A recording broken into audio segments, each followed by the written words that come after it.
home, just so you know how it works, all members of council are welcome to participate in discussion and debate, but only the members of this committee are able to make motions and vote on motions. And the members of the committee present today are myself, Mayor Given, and Councillor Clayton.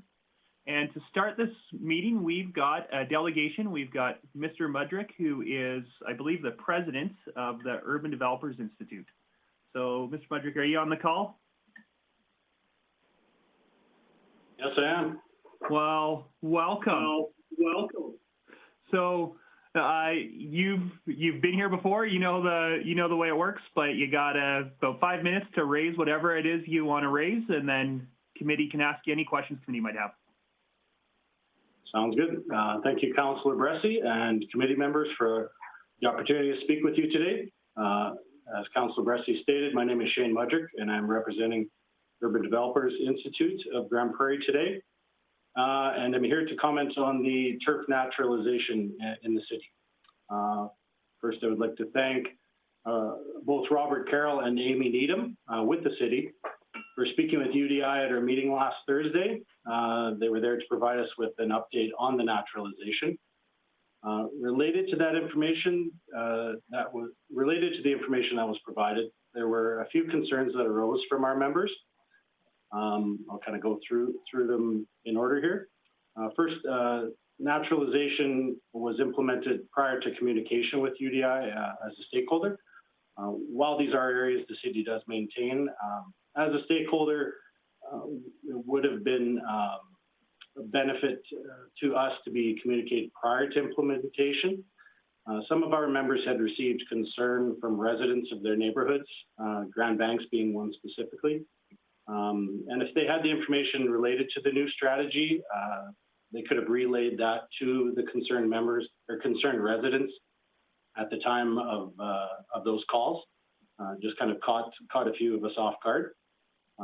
Second, concerns for potential for difference in standards and appearance for the turf areas maintained by developers and those maintained by the cities.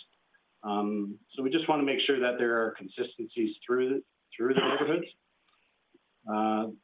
Concerns for unintentional consequences and costs as a result of this.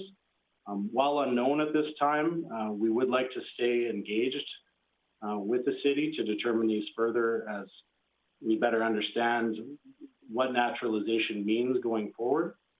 As well as also related to that would be concerns for neighborhoods, in the development process, and the potential for loss of marketability of those neighborhoods during the sales of both the lots and the housing.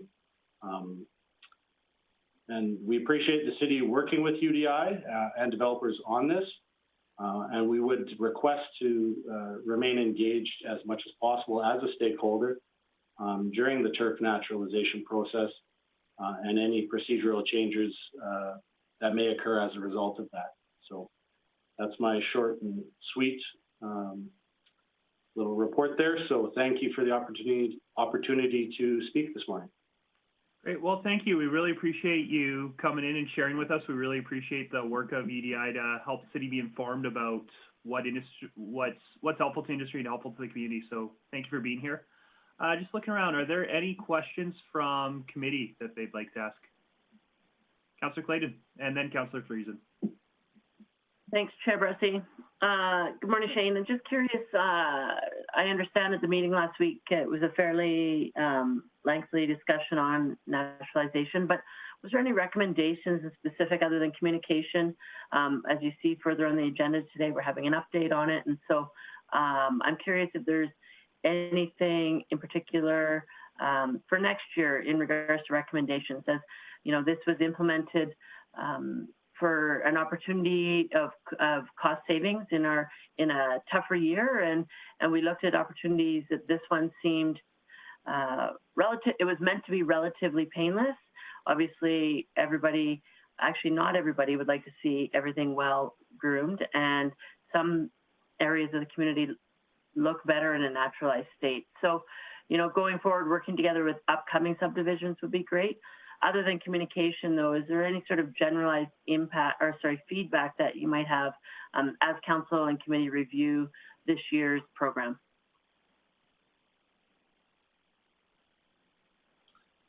I think that at this stage, being fairly early with the communication with the city, we'd like an opportunity to have another follow-up meeting to go through any specifics and specific areas. These were kind of the general items, that we wanted to kind of get on record as soon as possible. Related to anything specific, again, I'd like to wait till we have the opportunity to meet again. Communication, I think, is the most important one for us at this stage, so that any of the expertise from our developers and the expertise from the city on the maintenance in the parks as well can come together and find what would be the optimal solution for both. Great, thank you. Great. Councillor Friesen. Thanks, Chair Bressie. My questions are going to be along the same lines as Councillor Clayton, and I think that I can leave that. But I do want to comment to Mr. Mudrick. Thank you for coming today. And there are times when we make decisions thinking that there's very little consequence, and this is one of those cases where you're absolutely right. We should have perhaps communicated, well, we should have prior to deciding where those areas would be that would be naturalized. And so having your involvement and recommendations on behalf of UDI going forward, I think will be very much appreciated. And yeah, you're right. Sorry about that, and thank you for coming in today. Councillor Plott. Thank you. Thanks, Chair Bressie. Just a question I have, Shane, if you can maybe clear up. I believe when you guys had your meeting, a number that you guys were given was different than what's in the report. I think you guys were told it was around 18,000 in savings in that range. In a report it says 37,000. I'm just wondering if you can maybe confirm the number that was there, and then if maybe we can ask administration why the numbers are different from what we were told in the meeting, or what you guys were told potentially in the meeting, if that was in fact true that the number is different, and what's being presented in our report. So I know, Shane, if you can confirm a number that you guys were told, because we did get an email from one UDI. I just want to make sure if that was accurate or not. If you could bear with me 1 second, I'll just pull up my notes from that meeting. So. Okay.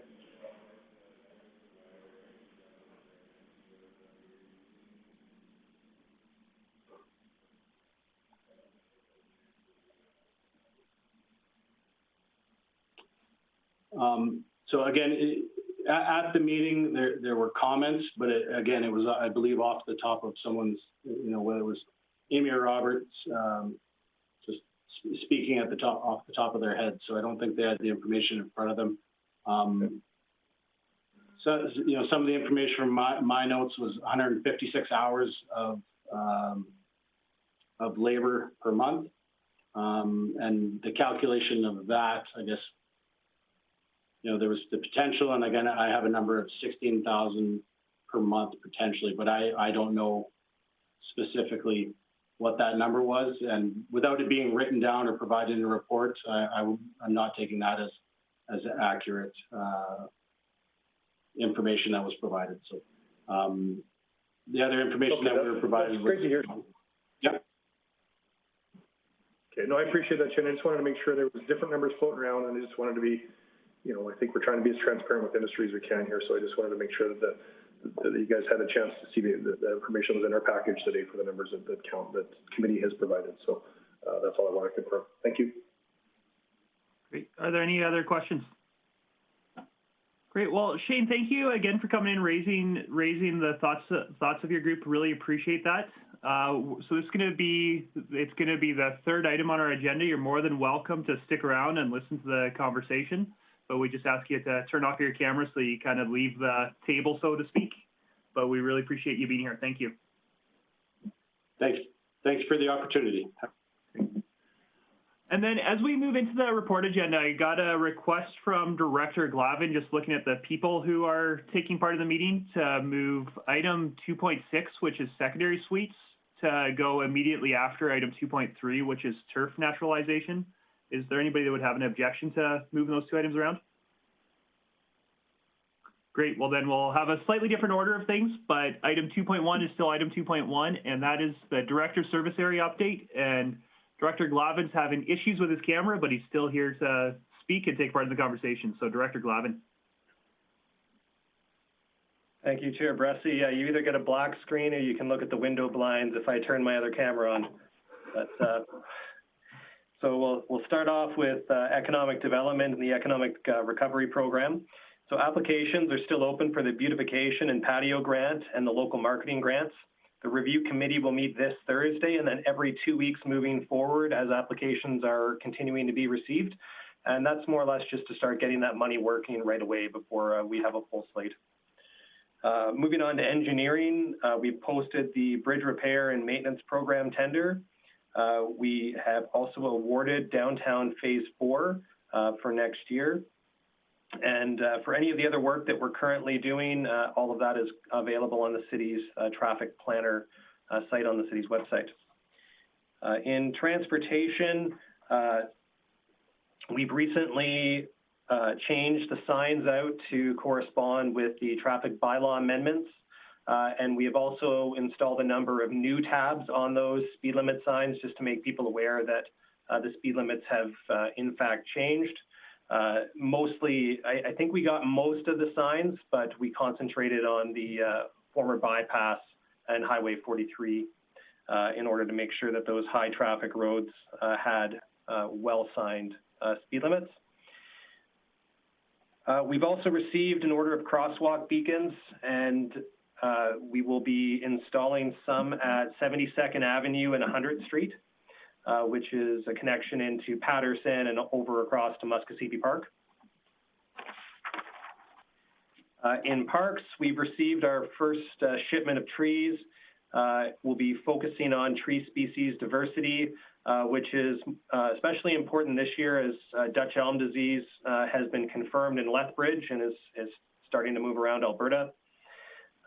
As well, the bids closed for a new park in Tom Gorman Park and Crystal Lake Estates that will replace later this fall, weather permitting. And with the return of school, our mowing and sanitation crews are shrinking, but we still have adequate staff in place in order to maintain mowing and sanitation services for the balance of the year. And that's my report. Great, thank you. Are there any questions for Director Glavin? I know one question I had was, I'm wondering if you could just give us an update on recommendations for the provincial COVID recovery stimulus money, and if you've got an updated timeline on when we might expect to see recommendations coming from administration on projects to fund with that. Oh, and I actually see our corporate services director popping in, so maybe that's more a question for him, but I'll leave it to whichever director wishes to answer. Finance is handling the coordination of that. I'll give an update during the next committee, but it will be this month. Awesome. Yeah, I'm happy to wait. My apologies. I assumed it was getting spent on infrastructure, so I thought here was the appropriate place to ask, but I'm happy to wait for corporate services. So you're both right, Councillor Bressie. Yeah. Great. So then, any other questions for Director Glavin?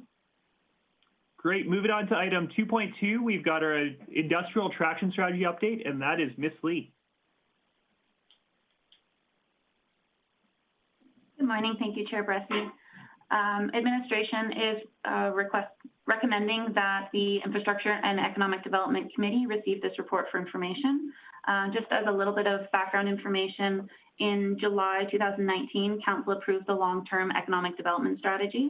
Since then, the economic development team has been working hard on actioning those items and starting to build them out. One of the first priorities was the hiring of our economic development officer, who will be specifically focused on industrial traction, and committee will actually be hearing from Mr. Chad Sheldon later on in the agenda today.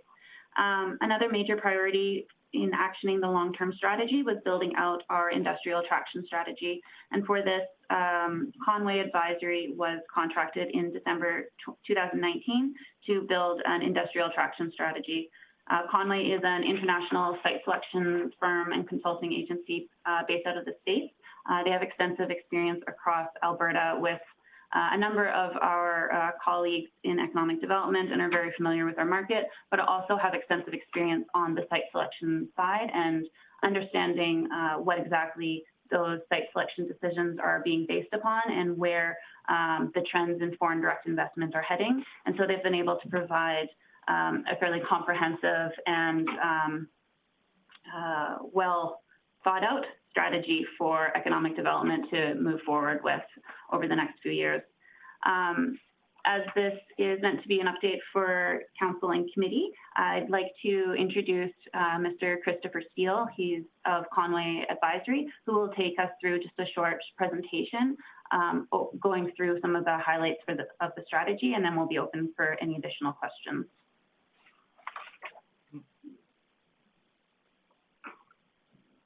Hello, Mr. Steele. Thanks for joining us. Councillor Bressie, thank you very much for having me, and I want to thank I'd like to thank everyone for giving me the time here to talk with you. Is it okay if I bring up a PowerPoint? Is that possible? Yeah, please do. Our administration who runs this are the ones that actually control it. I assume that they heard you and they're working on it right now. So you should. I see an option to share screen on my screen. Do you have that? It looks like I am. Can you see my screen at present? Yeah, we can see your screen. Okay, excellent. Then if it's okay, I'd like to take you through a short presentation just on the work that we had done and also the findings and also the recommended action plan that we've been working with Ms. Lee and her staff on. It's been an interesting process. You know, we started this project back in December, and just obviously how events transpired starting in March certainly affected a little bit how we have approached this. But one of the things that I absolutely wanted to point out was that even despite and perhaps even more importantly because of COVID, the work that we have done here we think is going to provide the city with a very sound foundation for continued both industrial attraction as well as suggestions for how to enhance how the Economic Development Department can support the efforts of the companies that are already there in the city. So what I'm going to do is I'm going to give a little bit of an introduction, some of the key findings and some of the analysis that we did, and then talk a little bit through the action plan itself. First of all, just to kind of introduce myself so that you can understand if there are any biases that you hear in my own own speech, you'll understand. I have been a corporate site advisor for almost 30 years, starting out with Ernst & Young many years ago, before starting my own firm, and then coming into Conway a couple of years ago. Largely, what we have done is help companies around the world figure out where they want to go. Helping them to figure out the problems that they are trying to solve, and then also helping them to find the communities and municipalities that are going to best be able to support them. We have also done quite a bit of work with the municipal side to help them to better understand what their own strengths and weaknesses are and to put them in the relevance of what's going to be important to companies that are making location decisions. The work that we did, with the city here was multiple-fold. We did quite a bit of work over the span of just a few months, reviewing the existing materials, speaking with stakeholders in the city and in the region a little bit, taking a look at some of the marketing materials, going through and then reviewing the city a little bit the way that a site selector would. Looking at location quotients, shift share, and then doing what we call a reverse site selection analysis. Taking a look at some of the industrial lands, taking a look at, FDI as it was coming into the province and the opportunities that might afford. And then turning that into opportunity matches that would be appropriate for the city. From there, We then turned that into a little bit of work on developing an actual action plan for the city. It's important to note, I'm sorry, I swallowed very poorly before we started here, and it's kind of continuing to affect me here a little bit. All of the work that we did started as a starting point with the long-term strategy that Ms. Lee referenced at the beginning of her talk there before, and built off of that. A couple of things that came out of our initial discussions, though, that I think are important to talk through. There are a couple of perceptions that are out there that we wanted to bring to the fore. One is that as we spoke to the private sector, there was an overall perception that there is a desire for more regional cooperation and work, but that kind of coordination requires some additional work and additional relationship building between the regional partners. There is a general awareness that the labor force is quite good and draws from a very, very broad area. One of the challenges that presents, though, is that from a data side of things, that's not necessarily seen when one is looking at some of the raw numbers. So there's another level of analysis that needs to be done to be able to effectively show the strength of the city in terms of the labor force that it can provide. It's a very young labor force, which can be very advantageous. And just there's a view that you may need to do some work towards retaining the people that are there in the city as well.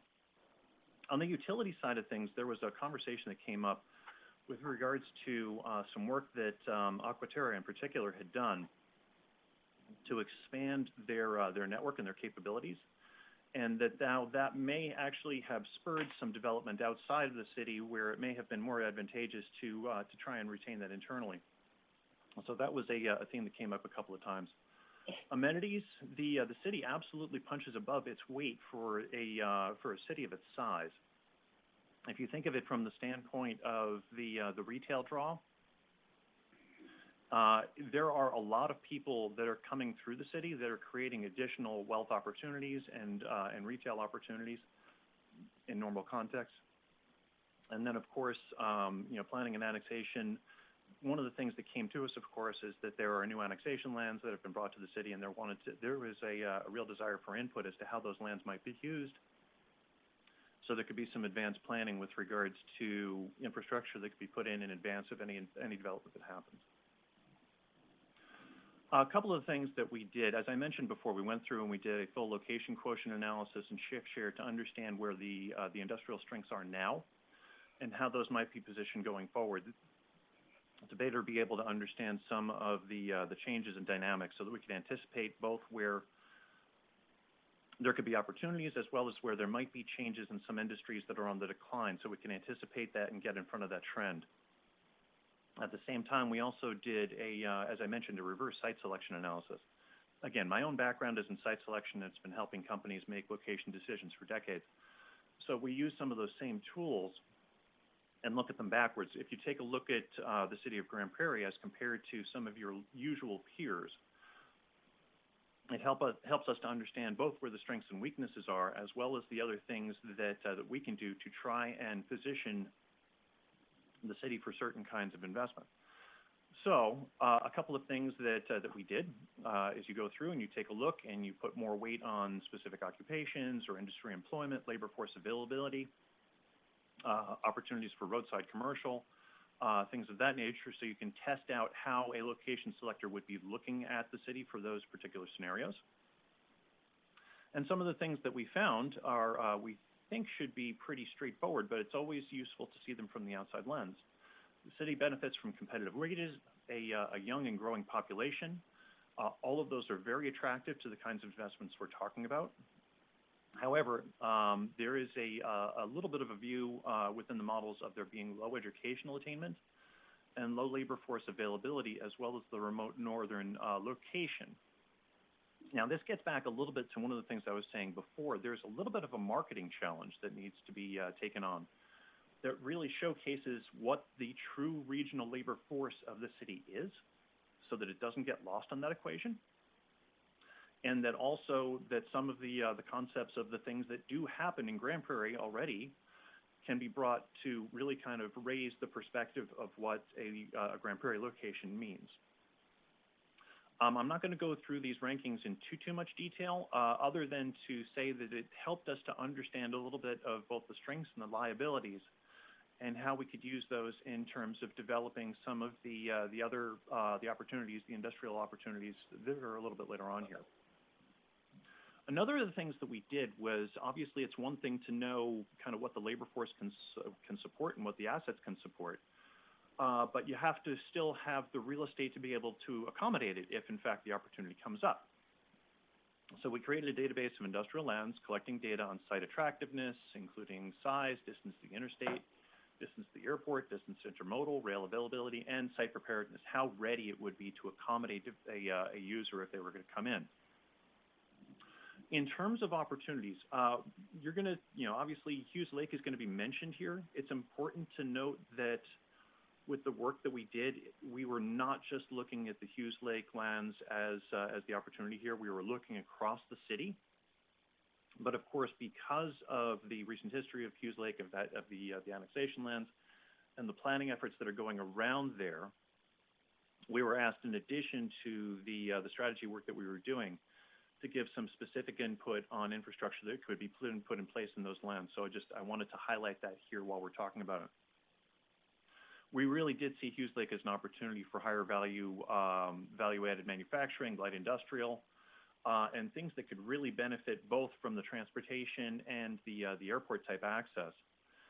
We also saw there were definite opportunities in terms of repurposing existing assets, as well as we made some specific recommendations for how public-private partnerships might be put in place to try and activate some of these lands going forward. Some of the challenges, cold real estate market, certainly that is the case now today in the current COVID environment, surplus of land, low absorption rates. So the active role that the city takes in terms of spurring development is going to make a very important difference. The population seems to be somewhat sensitive to distances in time, labor force attraction concerns. All of those we think can be addressed through a little bit of marketing in terms of the perception of the investors. And then, of course, lack of servicing and lack of some of the infrastructure that would be required in place in some of those newer lands in particular. All of which is being addressed through planning right now, but it does mean that some of those lands are not at a prime state of readiness right at this moment. After we went through that whole analysis of taking a look at the lands, as well as looking at everything through the lens of both all of the models that we bring to bear, as well as the conversations that we had with stakeholders throughout the region, we were able to put together a set of opportunity match profiles that really help to form the true value propositions the city can bring to potential investors, as well as to start to prioritize the efforts that Ms. Lee and her team can actually then go out and use going out into the marketplace. Each of those opportunity matrices provided things like the description of the industry sector, the industry outlook, the key location or value chain requirements, how Grande Prairie itself could provide a specific need, a specific answer to a specific need. So as you're going out there and starting to talk to potential investors or to speak to those who are already present in the region who might have a need of this kind, how you can start that conversation and start to create some form of a meaningful insight and look into Grande Prairie for possible investment, as well as a description of the city's competitive advantages and assets. And you can kind of see how we think about that from the diagram here. The specific opportunities that we looked at included some of the following: small-scale manufacturing, modular construction, food processing, wholesale trade and distribution centers, vertical and greenhouse agriculture, geothermal energy. We saw a tremendous opportunity there that was coming out of some of the conversations. Data centers, clean tech, and natural gas derivatives. Now, I want to put this caveat on the table here. Obviously, the oil and gas sector has experienced a significant shock, so we understand that there's a slowdown there. We can't ignore, of course, that the feedstock is here, and that's something that we want to be able to talk about going forward. For each of the opportunity matrices that we put here, there is, for each one of the lines that you see here, there's at least a page full of information within the report that, that Ms. Lee has that she is working off of. And I'm happy to describe some of these in more detail. But what I really wanted to do now is to kind of go through the actions that we have given to the Economic Development Department in terms of things that we think that they should be working on over the near term. And one of the things that I've already told Ms. Lee and her team is that I and my team are here and going to remain an asset, a resource to them as they go through implementation. They will absolutely learn things as they go out and make their first forays into the marketplace. And we want to be able to continue to advise them and make sure that they are successful as they do so. From the industry attraction side, obviously make some significant inroads to start reaching out to companies that meet the descriptions that are in the opportunity matrices themselves.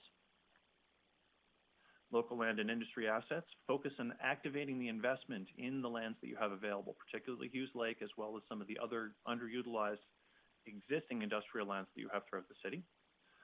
Enable opportunistic investment in other properties going forward. Marketing, we've already started to talk about this a little bit in terms of improving the overall presence of the city of Grande Prairie for those that are looking from the outside. Those that are starting to look into some of the opportunities that we have highlighted here to be able to make the city of Grande Prairie findable when they are going through and asking those kinds of questions. Both from the webpage side of things, making that more functional, as well as through social media. And again, making the city more findable within the context of these conversations so that everything starts to flow the way that it should. Organizational improvement. We've made some specific recommendations with regards to the knowledge and the expertise of the Economic Development Department itself, as well as enhancing the use of customer relationship management systems so that information can be captured and shared amongst key individuals and departments when any sort of these conversations actually begins, so that conversations aren't accidentally dropped, so that coordination can happen across different entities, and so that that conversation and that decision can be brought forward to its conclusion. From an investment attraction, servicing, and aftercare perspective, we've already started to put in front of the Economic Development Department a suggested roadmap as to how those conversations should take place and proceed and be serviced, such that customer service itself can be enhanced. This is not just about companies coming in from the outside. It's not just about investment coming from the outside, but it's also conversations that are happening with existing businesses within the city. On the business retention and expansion side, we wanted to suggest leveraging federal and provincial resources for economic recovery. We've talked with the Economic Development Department about a couple of things that we are seeing elsewhere across Canada and certainly across Alberta.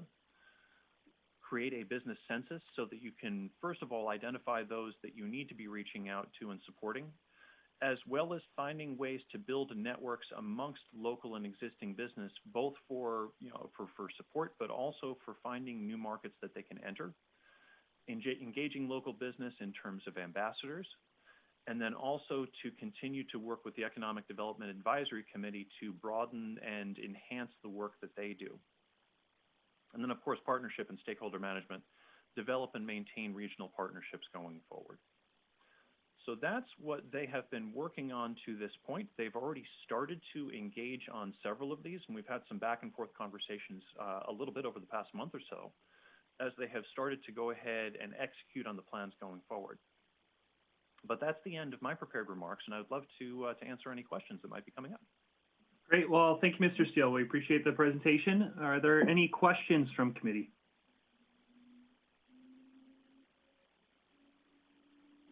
Great. Well, we thank you again for your work, and I know this is going to be some great information for our staff to use, as well as to feed some future conversations council will be having. So thank you again. We appreciate your time. Thank you very much, Councillor. Great. And then I just look to our committee to see if well, I guess that means to Councillor Clayton, if you'd make a motion to receive. Sure, thank you. I think Mayor Gibbon's still here too. Mayor Gibbon had a meeting with the minister that he had to step out for, okay. So he'll be back. All right, let's get some stuff done, Councillor Bressie. Anyways, I would move that committee accept this report for information. Great. Any discussion or debate? In that case, all in favor? And that motion carries. And with that, we will move on to item 2.3, turf naturalization update, and that is Mr. Carroll. Thanks, Councillor Bressie, for the opportunity to present this report. I recommend that the Infrastructure and Economic Development Committee accept this report for information. The committee has a copy of the report, and I'm sure has had a chance to review it, so I'm not going to go into detail of reviewing it here. If there is any questions or clarification that the committee has on it, I will certainly be available to answer them for now. Thank you. Great, thank you. Well, it's Councillor Blackburn. Thank you, Councillor Bressie, and thanks very much, Robert, for the report. There are a couple of things in it that I noticed that I wanted to comment on. And first is that naturalization is to ensure reduced resources are being effectively allocated. And I think that that's an important part of it. But it also goes on to say that benefits of naturalization with the lowest impact to residents, and additionally, naturalizing these areas reduces recreational use on them, which may or may not be a good thing. It also goes on to say that areas that will continue to be mowed as usual may include maintaining slopes for toboggan hills. So all of these things sort of lean towards the one site, and I'm sorry, I can't remember the name of the site, Councillor Bressie, maybe you do. But the complaints and concerns that we received from this one location lead me to believe that maybe because there was no consultation, or apparently no consultation with neighbors before it was done, maybe that one site needs to be reconsidered. I also note in the report that should additional sites be identified, consultation will occur with nearby stakeholders. So maybe administration has already recognized that this is something that should have been done. So I would just encourage the committee to encourage you to have a second look at that one particular site.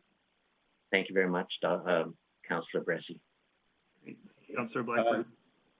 And thank you through the chair. Thank you for your comments, Councillor Blackburn. The area you're referring to is Ravine in Mission. And yes, we have had a couple of delegations of council that had concerns about that being one of the sites that we selected for naturalization. That site is an environmental reserve, and I know there's been past practices of Parks Department mowing that the entire section, and you know, part of our naturalization strategy for this year was to back away from the regular mowing in that area, but identifying the fact that there is a number of tobogganing hills around the city that the Parks Department do inspect and maintain during the winter months, and there is at least one toboggan hill in that area that is included in that list of tobogganing hills. So it will continue to be maintained. We will have to go in very shortly and do some grass cutting in that area, so that is an acceptable tobogganing hill. And there is I had a request of another area in that ravine to look at for cutting also, to have an acceptable tobogganing hill for use of residents this winter. So I hear your concerns, and we hear the concerns of the people, because we we walked the area last week, the park supervisor and I, and we did get to chat with some of the residents in there and heard from them firsthand about the concerns. So we hear them, and we will continue to maintain that toboggan building there in the future. And just to clarify that by saying we will continue, so you mean at previous standards, or so it hasn't been mowed this summer at all, but you're saying it is going to get a mow for the winter? It will get a mow for the winter, yes.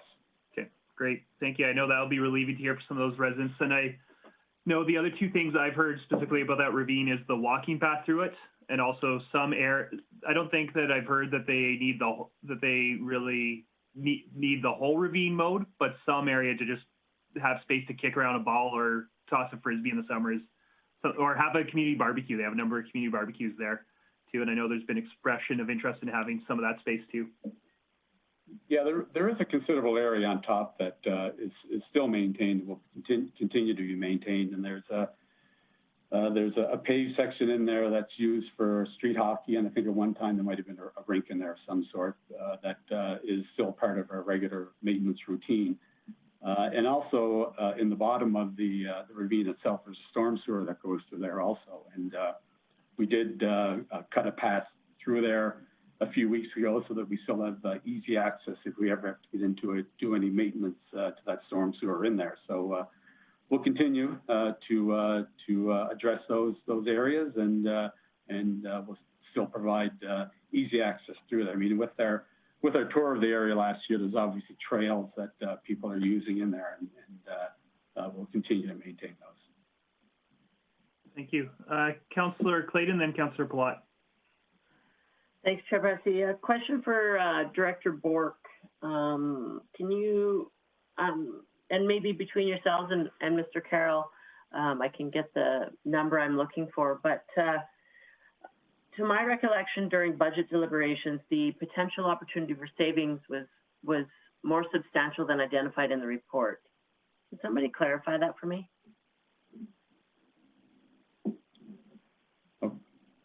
I don't recall. We'd have to get that information back. Okay. Mr. Carroll, do you happen to recall? Yeah, I don't recall the actual information that was presented, but the financial information that's provided in the report was based on a prorated analysis of the total amount mowed compared to the actual area that we naturalized this year. So without having accurate costs in each individual area that we naturalized, I thought that this was an accurate representation of the actual money that we would be saving with this naturalization. And when I say saving, it's a combination of things can be done with that money that's saved. And this year, what we've done is reallocate it to elsewhere in parks. For instance, we had most of our mowing crew had some training in tree pruning. And tree pruning is one of the areas within our parks that has been not neglected, but certainly not kept up to the pace that it should be for our tens of thousands of trees. So it's allowed us to free up resources to focus on some of the other areas that we haven't been paying enough attention to over the years. Great. And a couple more questions from Mr. Carroll, if I may, Chair Bressy. Yeah. Can you tell me, you identified the social impacts with the communication from residents, et cetera. At some point, is it your intent, or maybe Director Glavin can tell me, is this program sort of staying in place unless council or committee chooses to change the direction, or is there going to be a recommendation coming forward in regards to this program for next year? I'm just curious what the next steps are. Through the chair, our first steps for this year were, as the report details, were some areas that were either unsafe or difficult to mow for the most part, or areas that were outside of the public eye. And for the most part, the naturalization occurred without much feedback from the public one way or the other. Obviously, there was, with the ravine, we received quite a bit of feedback on that. So we tried to initially pick the areas that, made sense to naturalize, meaning that they were unsafe or, we questioned why we ever mowed them in the first place, because they weren't used for recreation, they were the public eye. So, I guess our next steps, and, we may require some direction from council on that as to where they want to go on this, but certainly, the next steps will be a little more higher profile areas if we go in that direction. So some public consultation, stakeholder consultation, survey, whatever is required to get some feedback from the public would certainly be part of the process.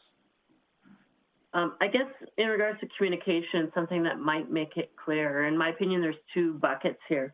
There's the areas that we don't mow because they're best left naturalized for slope reasons, for wildlife reasons, for various reasons. But then there's the other areas that we choose not to mow because we're trying to save some money.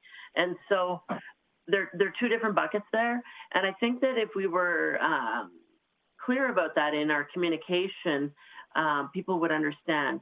So if I mow the easement in my backyard because I like to see it mowed and it saves the city some money, I know. But if it's best left naturalized because it's better for wildlife and slope concerns, I probably shouldn't be mowing it. So, there needs to be just a little bit clearer communication, in my opinion. I'm not saying at this point if I think the program was successful, if I would support the program going forward or not. I'm not really in that discussion right now, but I just think the communication in regards to what we hope to achieve in regards to the areas that we left naturalized would be helpful to residents. Thanks. Councillor Plott. Thanks, Chair Bressie. I just have the same question as Councillor Clayton. Just wanted to get the recollection of what we discussed at budget, because I thought the number was substantially different at budget. And I guess if we get that report back at some point, that would be nice. For me, I thought the savings were substantially more, and for the savings of $37,000, I'm not sure if I would have supported this at budget. Having said that, I think naturalization is a great thing. I'm glad we're trying it. I think Robin and his team are doing it. We're learning as we go. But I would like to find out what the budget number we had approved thought it was going to say versus what's actually showing up in this article, just to see the difference. And hopefully we can have another conversation pre-budget or at budget, I guess, about what we're doing with the next steps. So I'm not sure if that's another report to follow up, but just more curious about the cost implications and the savings. I do. Something that is worth highlighting is my recollection of budget, and I've got my notes up to my personal notes from budget, so administration might correct me, but my understanding is this was part of a whole suite of reductions in the Parks Department that included purchasing flowers, watering things, stump grinding, where there was a package. My notes say $470,000 was a total package, and mowing was just part of that package, not the whole package. Oh, and I see our city managers popping in, so City Manager Galante. Okay, thank you, Chair Bressie. Yeah, that is correct. At budget time, there was no specific or detailed calculation done just for the item naturalization. This was part of a larger component. So over the last few months, when we approached springtime, internally we started discussing different areas to do a trial, a pilot project, a test, and see, the trend and which areas would be naturalized. So no specific details of budget. My suggestion is to continue with this for at least a year or two. Remember that in order to get full naturalization, it takes several years for the vegetation to take root in the area. So we will continue analyzing this. We will refine the savings and the other factors, environmental factors, biodiversity, ecosystems, etc. And perhaps next year we were able to provide a better report about the whole package. Thank you. Great. Are there any other questions from committee? I know a question I've got, and this might be a Director Glavin question more than a Mr. Carroll question, but I really do appreciate the concerns that UDI brought up about different potential standards for the city versus developers. And are there different standards now that we're holding to ourselves than we're holding developers to? And if so, have there been any conversations about how we can address that? Yeah, thanks, Chair Bressie. So there is the opportunity for developers to naturalize areas in our existing design and construction manual. However, we are going to make some amendments to the design and construction manual to better reflect current practice that the city and make it more explicit and clear. Robert, I think that those were probably within the next month or two, those were going to be done internally and communicated to UDI. Okay, great. That's good to hear. I know that part of just not as much a question, but to share my opinion on it in terms of I really do think there's some great benefits to naturalization, not just cost savings. For me, the biggest one for me actually is stormwater retention, where we've had issues for stormwaters, and I think that in terms of our capital program, keeping up and catching up with our stormwater master plan is the one area of our capital program that I don't actually have a lot of confidence in being appropriately funded right now. And for me, if we can naturalize areas that keeps those leaves and trees keep a lot of water out of our storm sewer system. And so I think there are benefits to naturalization. And I was looking at the maps provided. I was actually kind of surprised by how many areas in the city were naturalized this year, and that I didn't hear about a lot of those areas, which was really interesting to me. I know that I've got an appetite to see. There's areas I've got in the city that I've got an appetite to see naturalized, such as I see the old bypass mowed regularly, and those nobody's using it. I don't know if it needs to be mowed, and it looks like a dangerous place to mow with a slope right next to traffic. And I've got a lot of appetite to naturalize more areas that the public just sees or doesn't see. I don't have very much appetite though to naturalize areas that actually are getting active recreation use. And so I think there's a lot more opportunities in our city, but I don't want to be chasing people out of the areas, but there's a lot of areas that people aren't walking anyways that I'd love to see more of. Any other questions or thoughts on naturalization? Great. Well, would somebody be willing to make a motion to accept for information? Councillor Clayton. So moved. Great. And all in favor? And that motion carries. And then moving on to, so we moved our agenda around a little bit. So we're going to move on. So we're going to move on to item 2.6, secondary schools regulation, and that's Mr. Johnson. Thank you, Chair Bressie. Good morning, committee. It is our recommendation that the Infrastructure and Economic Development Committee direct administration to review the proposed amendments to the secondary suites regulations proposed by Build Grande Prairie and report back to a future committee meeting. Just a little bit of background on this. Committee will recall that in February of 2020, Build sent a letter to Mayor Given requesting that the city review the secondary suites regulations in the land use bylaw. In May 2020, I presented to committee presenting the letter and just discussing the issue in general. Committee directed that a workshop with all of council and industry stakeholders be held to discuss in more detail. That was also held in May of 2020. And in August, Build submitted some proposed revisions to the land use bylaw, which haven't been reviewed in detail, but the end result of the proposed amendments is that the regulations would simply allow for more secondary suites. So if committee and council would like to explore opportunities to allow for more secondary suites, then by all means, go with the recommendation contained in the report.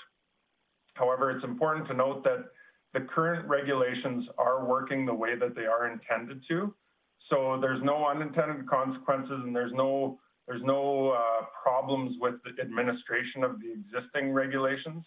It's just simply that if committee and council would like to explore an opportunity to allow for more secondary suites, then direct administration as noted in the report. And I'm open to any questions or comments committee may have. Sorry, Councillor Clayton. Thanks, Chair Bressie. Mr. Johnson, thanks for this brief update here. I'm curious on a couple things. why would we not take the approach of simply reviewing suggestions from an industry stakeholder? At any time, I guess what I'm missing is why you want direction from committee. In your opinion, are the amendments to the secondary suite regulations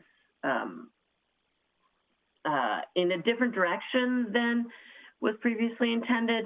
At any time, in my opinion, we'd always want to review amendments, A, either to be nimble, B, to improve continually, C, to work with industry. Like, for a various number of reasons, we'd always want to review suggestions from industry stakeholders. Unless this is going to put us in a situation that you think is potentially negatively impacting the city, I'm just curious, why not review them and then come back with suggestions? Why do you want direction to do this prior? Thank you, Chair Bressie. Thank you, Councillor Clayton, for the question. A couple of answers to that question.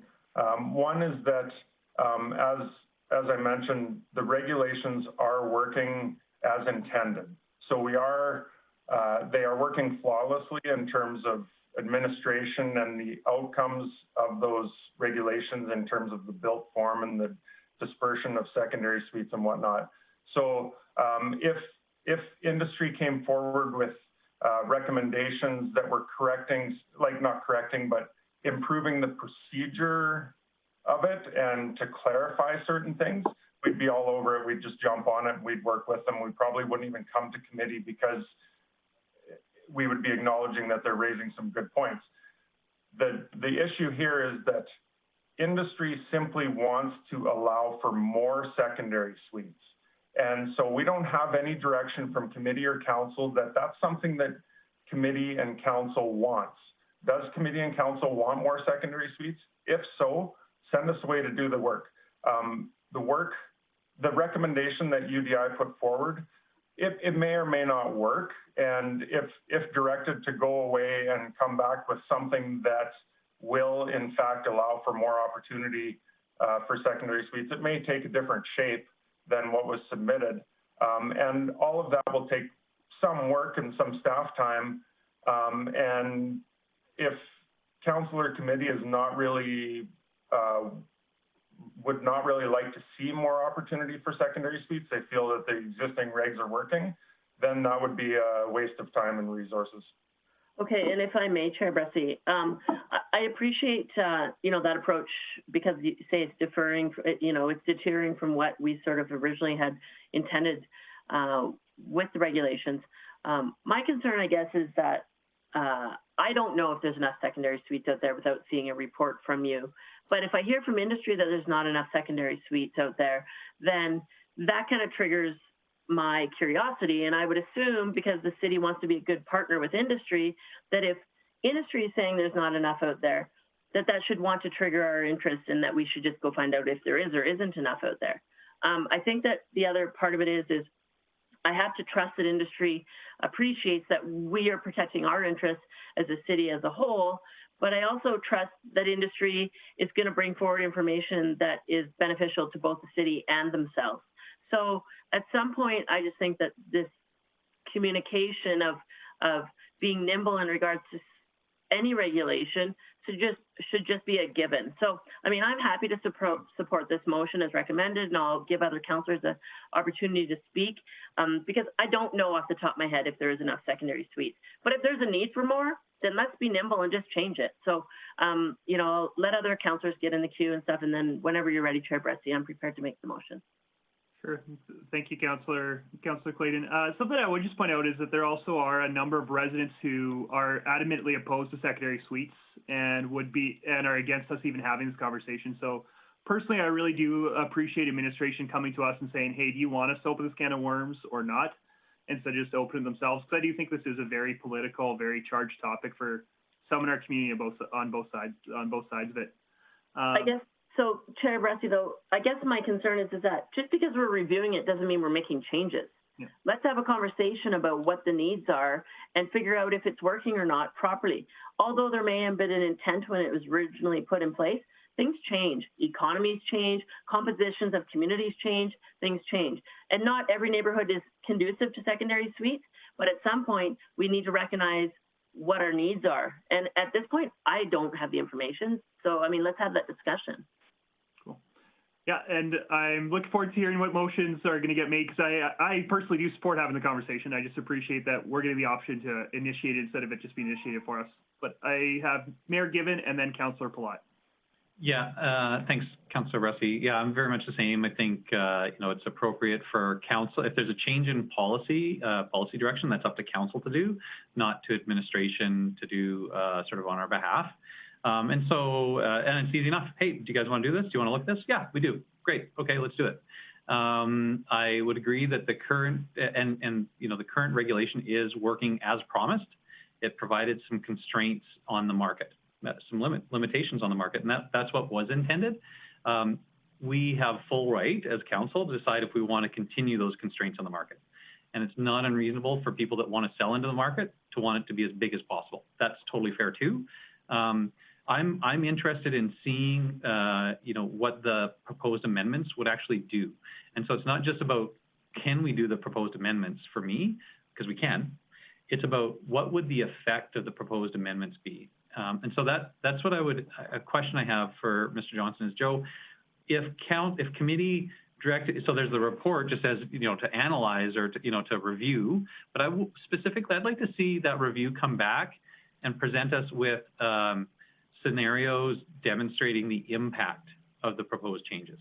And so I don't know how complicated that work would be, but I need to get a sense of whether it's visually or numerically or both, about how much would this increase the opportunity for secondary suites in the city. And I need to understand what the impact of the proposed changes would be, not just whether it's possible to incorporate the proposed changes. So how much work is it to develop that extra layer of information about what the actual impact would be of those changes?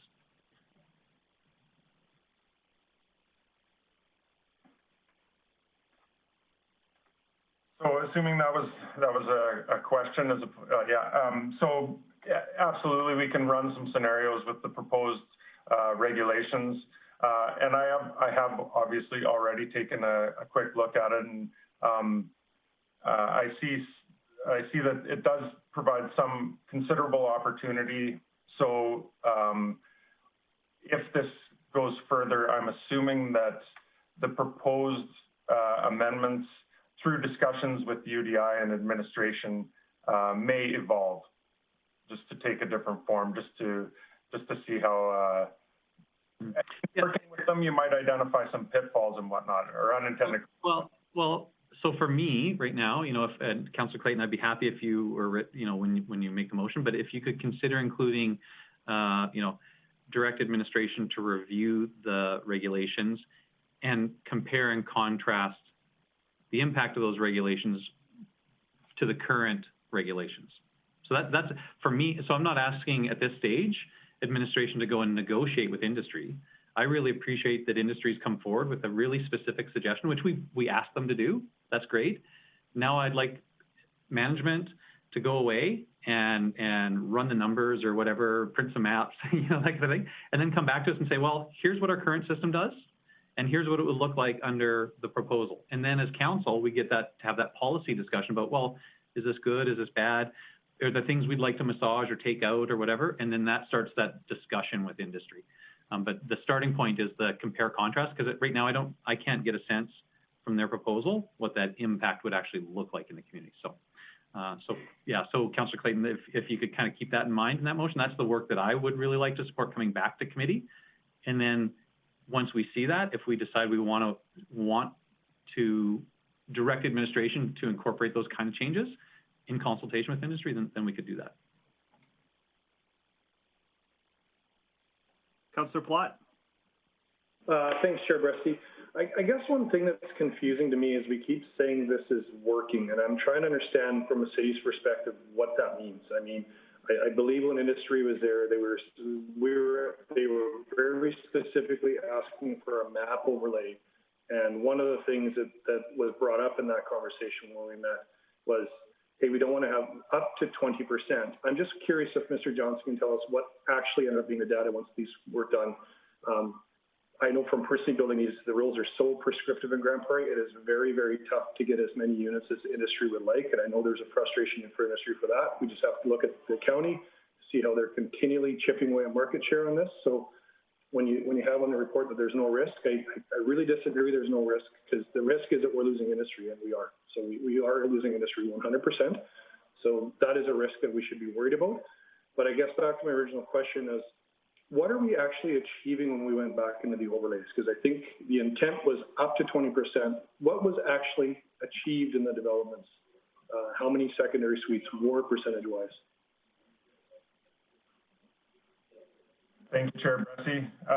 Again, the 20% is not a target, it is a maximum. So in numerous cases, there simply are neighborhoods that would fall far short of the 20%, and that's strictly up to the builders and the developers of that area, and just the nature of those neighborhoods where there just will not be that many secondary suites. In other areas, we've seen the pattern that we predicted. The actual numbers, as far as the percentage, I don't have that offhand, but we did provide the secondary suites GIS map layer to industry for their review and analysis. And so, yeah, and then as far as the question about what do we mean when we say that they're working, what I mean by that is that we're not seeing any areas where there's an over-proliferation of secondary suites. There's a very reasonable dispersion of secondary suites in the neighborhood. All of the stakeholders understand the regulations and regularly check in with us. We're able to issue development permits very, very quickly. So in all of those measures, I say that the regulations are a great success and are working very well. Well, so, Councillor Palat, I just want to make sure that we're not entering into debate till we have a motion on the table, but are there any other questions that you've got for Mr. Johnson? I'm very concerned that we think something's working with the unintended consequences that many of the areas that were overlaid had less than 5% legal suites in them. And so from somebody that's in industry, this is a very challenging one for us to work with. The proposal that UDI guys have made have been talked about for years now. Guys, at the end of the day, we can get so prescriptive. We build in new areas, and predominantly they turn into rentals. So we can either choose to build them as legal secondary suites with adequate parking, adequate fire separation, adequate safety measures, or we won't. And that's fine. Industry will choose to build less homes. They'll go to the county where they're currently going. We'll lose market share. And what we're already seeing in those areas, and I'm a builder firsthand seeing this, is people buying homes, converting them into illegal suites so they don't have proper safety mechanisms. They don't properly have proper sound transmissions. They're not adequate safety for as much parking on site. And so as much as we think this is working, I'm here to really tell you, go drive through the developments that are new and be honest about whether it's working or not. So I'm not entering the debate. I'm just saying we need to be honest about what's really happening in those areas and being honest about the overlay maps that were presented. And many of them were less than 5% being achieved. So the goal is up to 20%. I sure hope we have a council conversation and see what it is. If our objective is up to 10%, then let industry try to find a way to get to 10%. It is absolutely impossible to get to 20% in these developments now. And so I really think, if you're going to look for some motions on this, I would also ask that you look at the data of how many permits have been pulled the last 5 years and how many of those permits were secondary suites specifically. And you'll see a trend of just how much appetite there is in our community to build this type of product, especially with homeowner affordability. And so I'm sorry, I certainly hope this comes back for a conversation because we might think it's working. It is not working, guys. And if we're not being honest about erosion of market share and potential revenue for the city, this is going to have a major impact than it already is. So I certainly am not a voting member, but I would hope that we add a few more parameters and get some information on this so we have a clearer picture of what really happened, what's happened, and the unintended consequences of what's happened from this bylaw. Thank you. I know a technical question I had, Mr. Johnson, was just if this amendment was brought forward to a future council meeting, we pass this amendment as written, would this be giving developers the right to build these secondary suites as long as they conform to everything in this bylaw, or would it be giving them development and the city the ability to give them permission to do that as a kind of discretionary decision?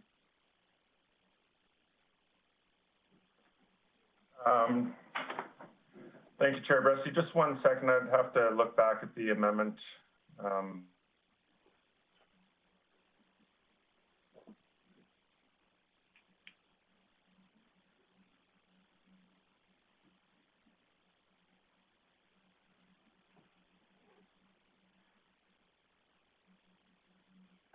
My understanding that they would be a permitted use. Okay, great, thank you. Are there any other, I think that Councillor Glade is probably still itching to make a motion. Before we get to motions, are there any other questions that any members of the committee have? Great, Councillor Glade, are you still interested in making a motion? Sure, thanks, Chair Bressy. I appreciate Mayor Gibbons' comments in regards to comparables. I don't know if it necessarily needs to be in the motion. I would assume, and maybe wrongly assuming, that a report with changes to something existing would show comparables, but I'm happy to put that wording in there to be very specific. I guess as the motion stated, I have a couple things that I want to add as well. So that the Infrastructure and Economic Development Committee direct administration to review the proposed amendments to the secondary suites regulations proposed by Bill Grande Prairie, inclusive of comparables to the existing regulations, comparables to competitive, I guess just comparable to surrounding municipalities, and I'm just trying to think if I'm missing anything. So that'll bring back it'll bring back the recommendations, an analysis of the recommendations from BUILD. It'll also bring back comparables to the existing regulations. And I'd like to see, including, and I know it's not always easy to get reports or information, actual data from other municipalities, but to the best of your ability, to include, if there was 100 secondary suites built in the county and we only built 20, in my suggestion, it'd be great for you to be prepared to have that conversation of why that's happening. Not because of taxes, I don't want to talk about that at that meeting, but it's because A, we didn't have the land that was ready to have a secondary suite on it. B, because we didn't have the developed area or there was regulations. I just want that conversation to be part of it, Mr. Johnson, in regards to if we didn't get those secondary suites in the city, why? And so I think that's everything that I need from that. If there's other committee members or councillors that think that there's a part of the motion missing, I'm open to it being tweaked. Well, maybe first I'll ask Ms. Van Beekveld, Recording Secretary, could you just tell us how you've captured that motion so far? Thank you, Chair Bressy. I have committee direct administration to review the proposed amendments to the secondary suites regulations proposed by Bill Grande Prairie, inclusive of comparables to the existing regulations and comparables with surrounding municipalities, and report back to a future committee. I know you had said a little more in there, Jackie. I just wasn't sure exactly how to capture. That's perfect for me, unless, like I said, I'm willing for, okay, Mayor Gibbons happy. If there's other councillors that think that there's something missing, I mean, at some point, working with industry is only as effective as we are in regards to timing. So if we continually drag this on, let's make sure this motion is what we want to discuss at this committee, and then in turn get it to council where we're happy for a discussion. So if there's anything missing, I would ask that you speak up now. Councillor Platt. I threw it out. I'd sure love to have an understanding of how many permits were pulled, and specifically permits pulled for secondary suites, because I think that'll start to paint a little bit of a picture of supply and demand. And so I guess, Ms. Van Bleek, if it can just include, including data from the last, I don't know, Mr. Johnson, how long has this regulation's been in now? 5, 6 years? Yes, I believe since 2015 or 2016, I believe. So, okay, so including statistics since those dates. But do you have a good understanding of sort of what committee and council is looking for now? So sorry, I think that I think I'm hearing our recording secretary has confidence in catching the words of the motion, but Mr. Johns, do you feel that you understand the direction being given? Yes, generally I do, yeah. Okay, great. Is there any other? Councillor, yeah, Chair Bressie, it's hard to see me here, but is there any expectation of consultation in advance of this coming back in report form, or save that for when it goes to council, or is there any sense of what you wanted us to do, if anything? Well, speaking to my motion, I guess other committee members can chime in here, but I'm not prepared to make a decision without seeing this data. You know, I want to see how it compares to last regulation. I want to see the number of permits pulled. I want to see what the comparables of the other the surrounding municipality. Based on industry's conversation, it seems to me that maybe we have room to grow, but until I see the information, I don't have a direction. I don't know if other committee members do.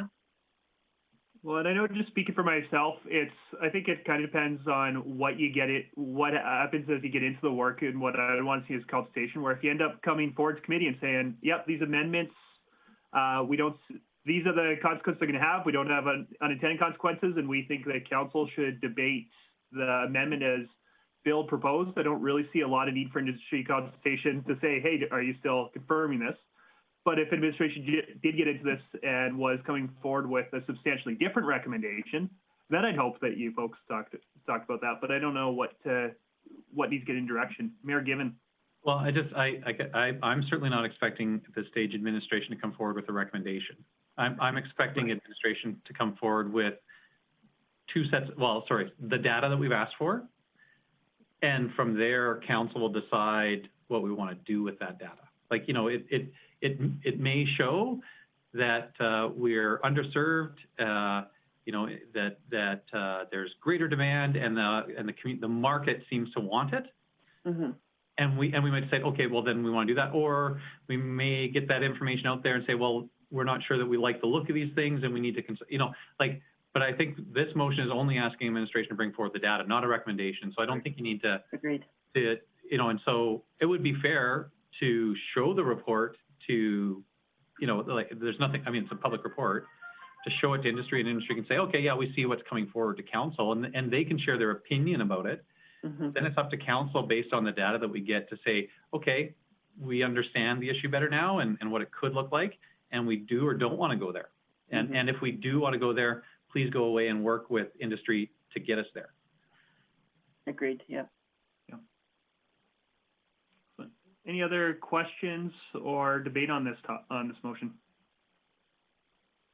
Great. In that case, I will call it to question. So all in favor? And that motion carries. And is there any further business relating to secondary suites that we need to bring up? Great. Well, thank you, Mr. Johnson. We appreciate your work on this. And moving on to item 2.4, we've got expression of interest, South Montrose site, and that's Mr. Halliday and Sheldon. Great. Go ahead, Mr. Sheldon. Good morning. Thank you, Chair Bressie. So administration is recommending that the Infrastructure and Economic Development Committee recommend council approve an expression of interest process to explore the development of the approximately 2.5 acre west portion of the land located at 9839 103rd Avenue. That's known as the South Montrose site, with the resulting opportunities to be presented for council consideration. And if I may, I'd like to share my screen just to provide a few visuals. Yeah, please do. Okay.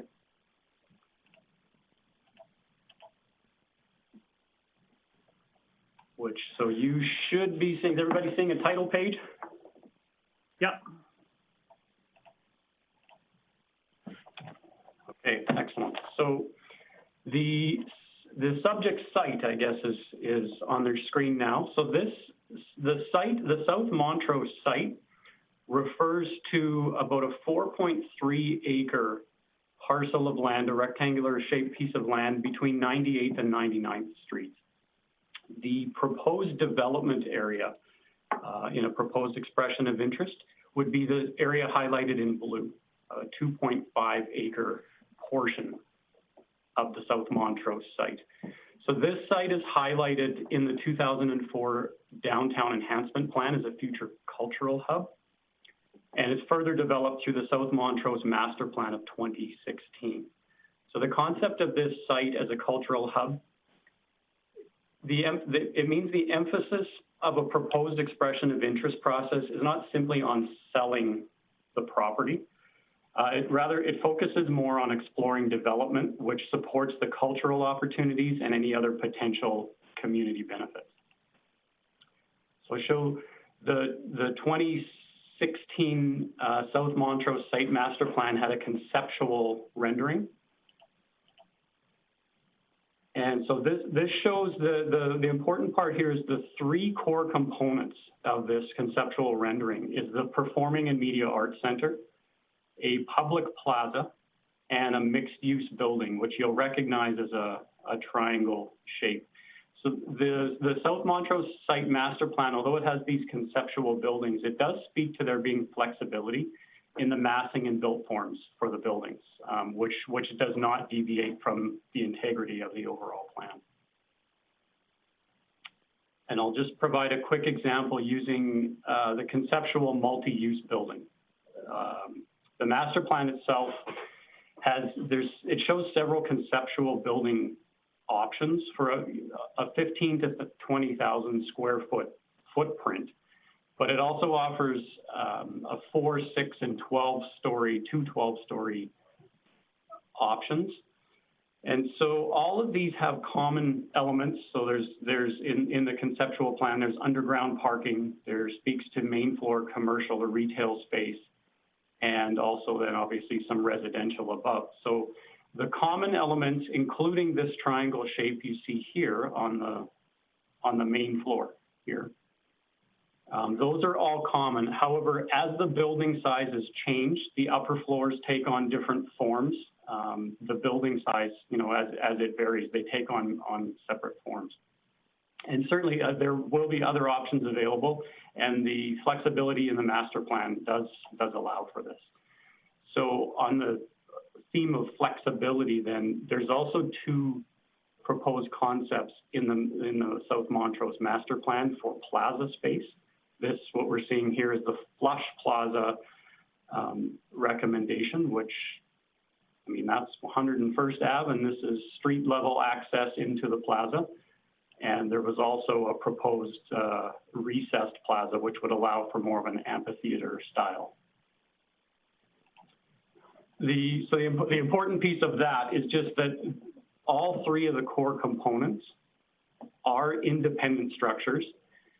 They are somewhat reliant on each other, though. So for example, in this slide, the plaza, should it be built first or independently in this area, it does affect the surrounding structures and the availability for underground floor plates. So really, we're talking about underground parking.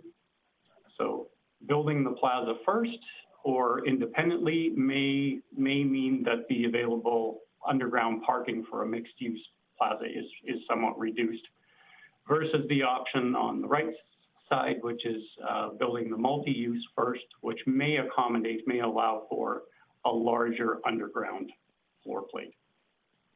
So independent, but certainly they do rely on each other. So just for clarity, this might be a better slide to show. This is the image of the proposed development area in red, and it's overlaid on top of the conceptual plan from the 2006 master plan. So you'll see the blue footprint of the proposed triangle multi-use building. And note the proposed public plaza is within, it's encompassed in this proposed development area. And so both the appraisal and this proposed development area does include that space solely in order to solicit a variety of proposals and just allow flexibility in the expression of interest process and just in ensuring a development that may include or will include the core components of the master plan, as well as any other community benefits that may be realized. So again, while we recommend this as the proposed development area, the entire 2.5 acres. So administration recommends that for the flexibility, it is important to note the sale of or potential sale of that portion would not impact either the Performing and Media Arts Center or the Plaza site. It would simply allow for flexibility, and certainly any expression of interest proposed would be explicit that proposals must preserve the opportunity for a public plaza. And so with that in mind, administration recommends an expression of interest process versus a straight land sale or sale of land process. The expression of interest process would allow for public and or private development without affecting the integrity of the master plan. It would certainly preserve the opportunity for the public plaza, and it really allows a no obligation exploratory process to solicit development concepts and potential partners.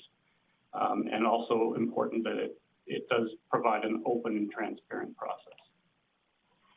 So I will close just in saying administration is recommending the Infrastructure and Economic Development Committee recommend council approve an expression of interest process to explore the development of all or a portion of the 2.5 acre west portion of the South Montrose site.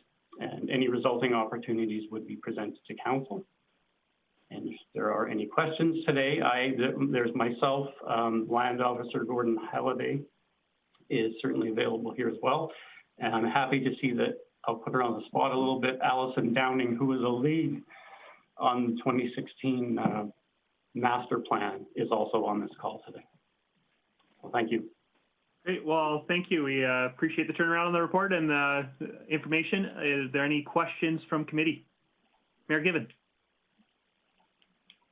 Oh, Mayor Given, you're muted. I just want to say thanks first to Mr. Sheldon and the team for bringing back the report revised with that additional clarity. I know that I sort of spoke up strongly about that at the last meeting. I really appreciate the work to bring it back. It's obviously you went through and really made good use of the master plan. Question for Mr. Sheldon. One, I guess just, I think I heard you say this, but maybe you can just sort of, clarify it for me. Is it possible under the expression of interest that the ultimate subdivision won't necessarily be that entire red square? I think I heard you say that that's not necessarily the case, but can you just sort of confirm that for me? Correct. So we're actually, to be honest, not anticipating that a subdivision would be the whole 2.5 acres. But essentially what we're allowing is putting into play that 2.5 acres to enable a variety of proposals and the flexibility in that opportunity. Right. So, Mr. Chair, if I can, so is it clear then to respondents that they won't, in reading the expression of interest, and maybe because I'm not a land development person or a proponent that's likely to respond to this, maybe I would miss it, or it would be a nuance that I wouldn't understand. But is it clear to them that they don't necessarily get ownership to all that land, or is that something that somebody in industry would generally understand? Sure. So through the chair, I'll respond. There is one portion of the expression of interest that refers to the whole or part of the subject property. But I will go back again and just ensure before an expression of interest would be released that it is very explicit what the subject site is. Yeah. And then, Mr. Chair, I just had one, when we're there, I have one specific, well, maybe I'll offer it now, see what others on council think. In the expression of interest, and I, under the summary of the proposed development, so it's actually 3.1.2, point number 5, it sort of lists a bunch of things this kind of really gets to the core of what is somebody expected to present to us. And so one thing that would be important for me when I am sort of reviewing the submissions in the end, and so it'd be a shame if somebody didn't know to put that in, but would be the relationship to and or contributions towards the public plaza concept. So for me, I would feel a lot more comfortable if we added that as a point, where it says that point 5 says a summary of the proposed development, including, and then it lists a few things. And so that really talks, when I see that, it says, well, that's the packages that we should expect to see. They'll have a outline of the development with phasing and timing, basic elevations. They'll describe the anticipated benefits to the community, which kind of gets to it. That's the package that I would expect to see. One thing that I would really hope that is described in that package is how any proposed development, what its relationship is to the public plaza, or how they're contributing towards that public plaza concept. So I would, when we get to it, I would like to, I want to support the EOI going forward. I'd like to include a point on that, just in that section 3.1.2, section 5.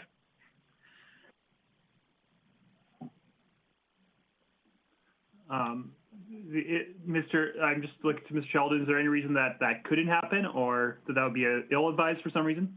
No, thanks, Chair Bressie. In fact, what we'll do is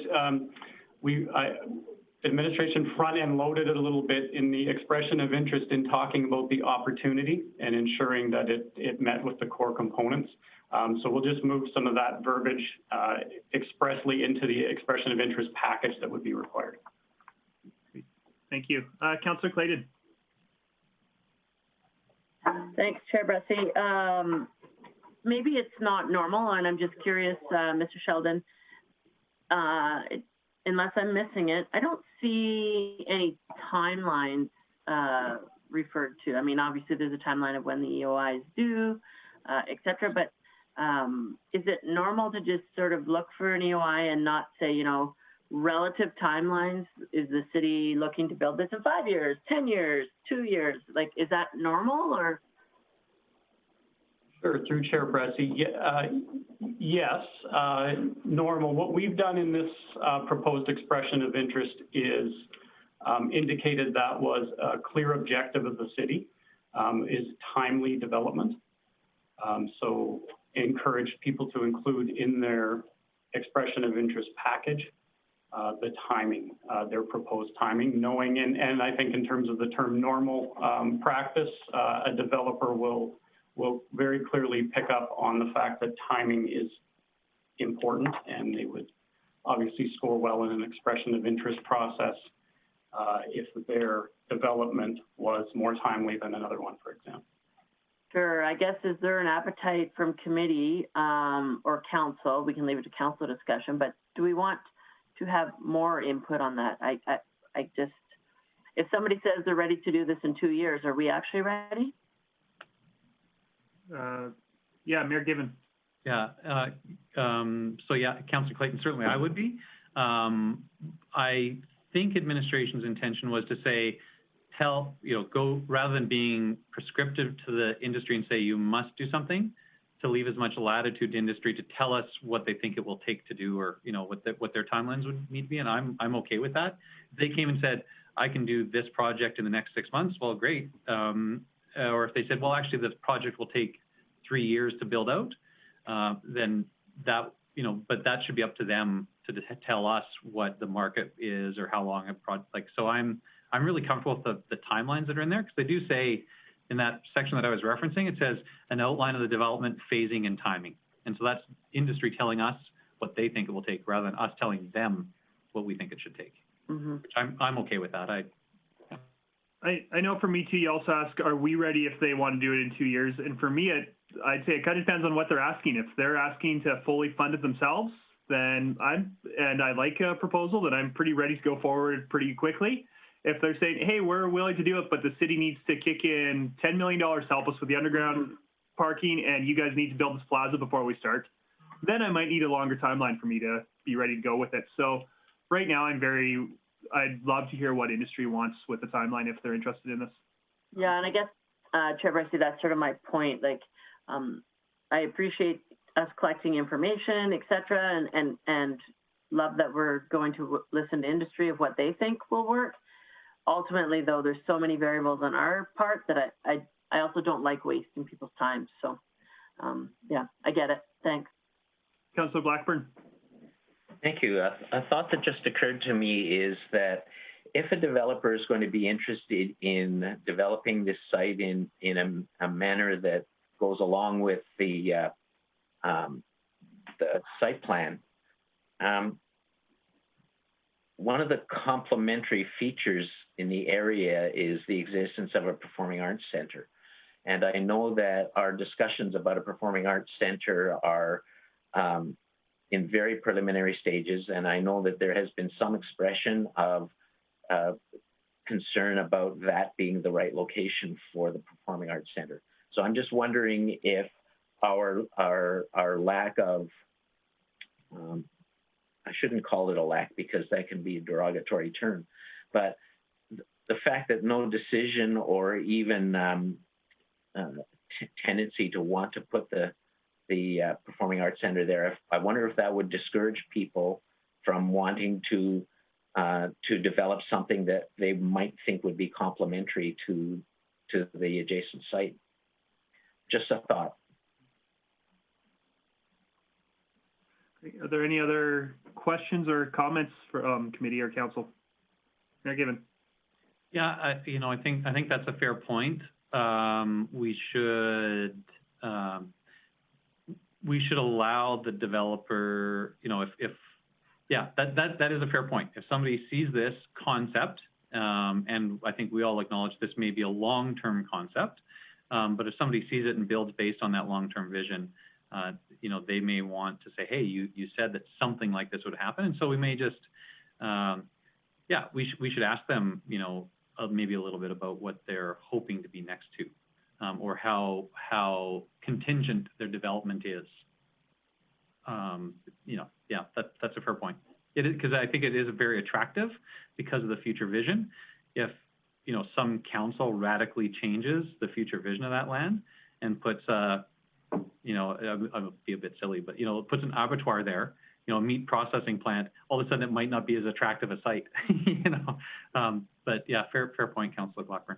So, Mr. Sheldon, I'm just looking at this and seeing that one of the things being asked for is conditions, if any, related to the development of the subject city property. And my understanding of that is that somebody given this expression of interest would have the ability to say, hey, we're interested in this, but only if you commit to building this Performing Arts Center in the next 5 years or whatever. Am I understanding that clause right? That's us saying, what conditions would you folks place on doing this development? Correct. Thanks, Chair Bressy. Yes, that's exactly it. Is if there's any conditions, if there would be any conditional before we get too deep into a process, that if there's any known conditions that a developer would require, we're asking them to disclose that early in the expression of interest stage. Are there any other questions that folks have? I guess would somebody be willing to make a motion? Mayor Given. So I'll move that committee recommend council approve the EOI with the following amendments. Under 3.1.2.5 to add an additional bullet that says the relationship to and or contributions towards the public plaza concept. So in speaking to that, it's a pretty narrow, I think it's a pretty narrow inclusion. I appreciate what Mr. Sheldon said, that there's sort of a bit more of a marketing pitch earlier on. I don't think we need to really build it out. It's just make sure you tell us how any proposed development will impact this public plaza area and tell us a bit more about what that means. That's, my concern would be totally satisfied with just that little inclusion, because I can feel comfortable that packages that come forward, they will know to have give us a bit of information about what that will look like. So I think the one worry I'd have with that is when you say contributions, I don't think this is what you're saying, but maybe it is. When I hear the word contributions, I think financial contributions. And I don't think you're saying, hey, they need to pitch in cash for the plaza. I think you're saying they need to build something that's complementary to the plaza. Yeah, and so I thought about contributions a little bit because it has, it can be interpreted a bunch of different ways. And then I decided to stick with it because the contribution could be financial. We will not build anything, but we'll give you a financial contribution towards you building it, city. Fine, fair enough. We could weigh that. A contribution could be, we will contribute a physical area by building it out for you, city. Here you go. The contribution could be that, hey, we've minimized our building footprint so we don't impact the future area. So I think I'm taking the broadest definition of contribution. We could get into specifying all the different possibilities of contribution, but then it starts to get to be a really long point. I'm fine with leaving a broad definition to contribution and understanding that that contribution may be financial, material, design, the broadest possible definition, to leave as much flexibility for industry as possible. And Mayor Given, could you just read your motion one more time, just for the sake of our recording secretary? Just because it was rather specific. Yeah. So if you have it up in front of you, 3.1.2, point number IV, and it's a list of bullets, and then just to insert an additional bullet at the end that would say the relationship to and/or contribution towards the public plaza concept.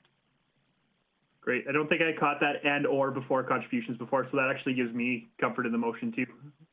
Yeah. Great. Any debate on this motion? In that case, let's call to question. So all in favor?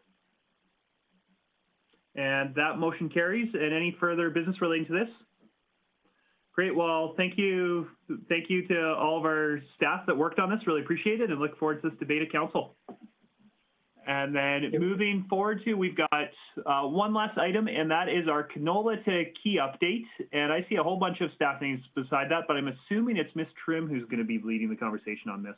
But if it's somebody else, that's fine.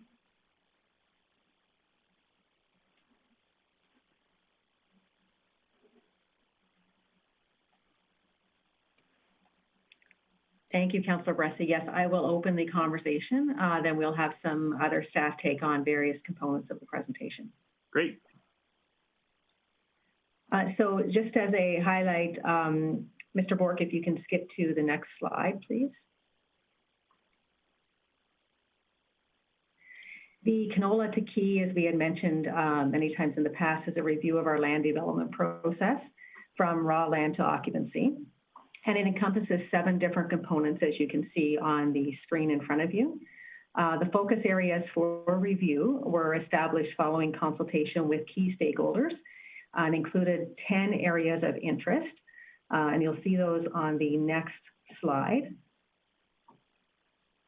And you can see that each of those areas of interest impact one or more of the components within the land development process. So 5 of the reviews have been completed to date and are moving into either fully implemented or moving into the implementation stage. So the team will report back on 4 of those today that have either recently been completed or moving into implementation. Allison Downing, our corporate efficiency advisor, will speak to the review process and the total impacts that we've seen or will see as a result of, of those changes. And the process owners or project leads will speak to the specifics relating to the improvements on each of the different projects. So I'll leave it with Allison Downing now to proceed. Thank you.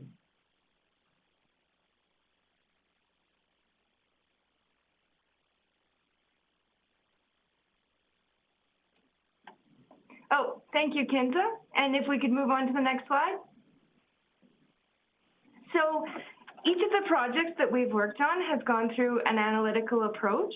First, we researched the projects that we're taking on, look at all the comparable municipalities and the legislative framework to determine which area the city has the ability to make changes within. Then we've consulted with internal departments and external customers to better understand their areas of concern and elicit some of their suggestions on improvements. We've analyzed a ton of data with this, phone calls to the customer service lines, as well as historical data trends, and we've identified the proposed recommendation improvements and presented those to different stakeholders throughout when we've come up with different areas. So we've been meeting with UDI and home builders as well as a task force. And finally, we're implementing these improvements. And after we implement them, we will evaluate them and collect data and readjust them as necessary.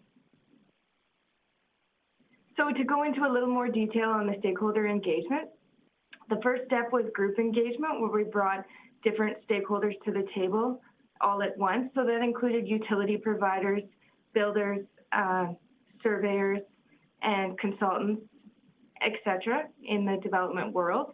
And we got the overall input on the areas of the development process that had the most impact and we needed the most review.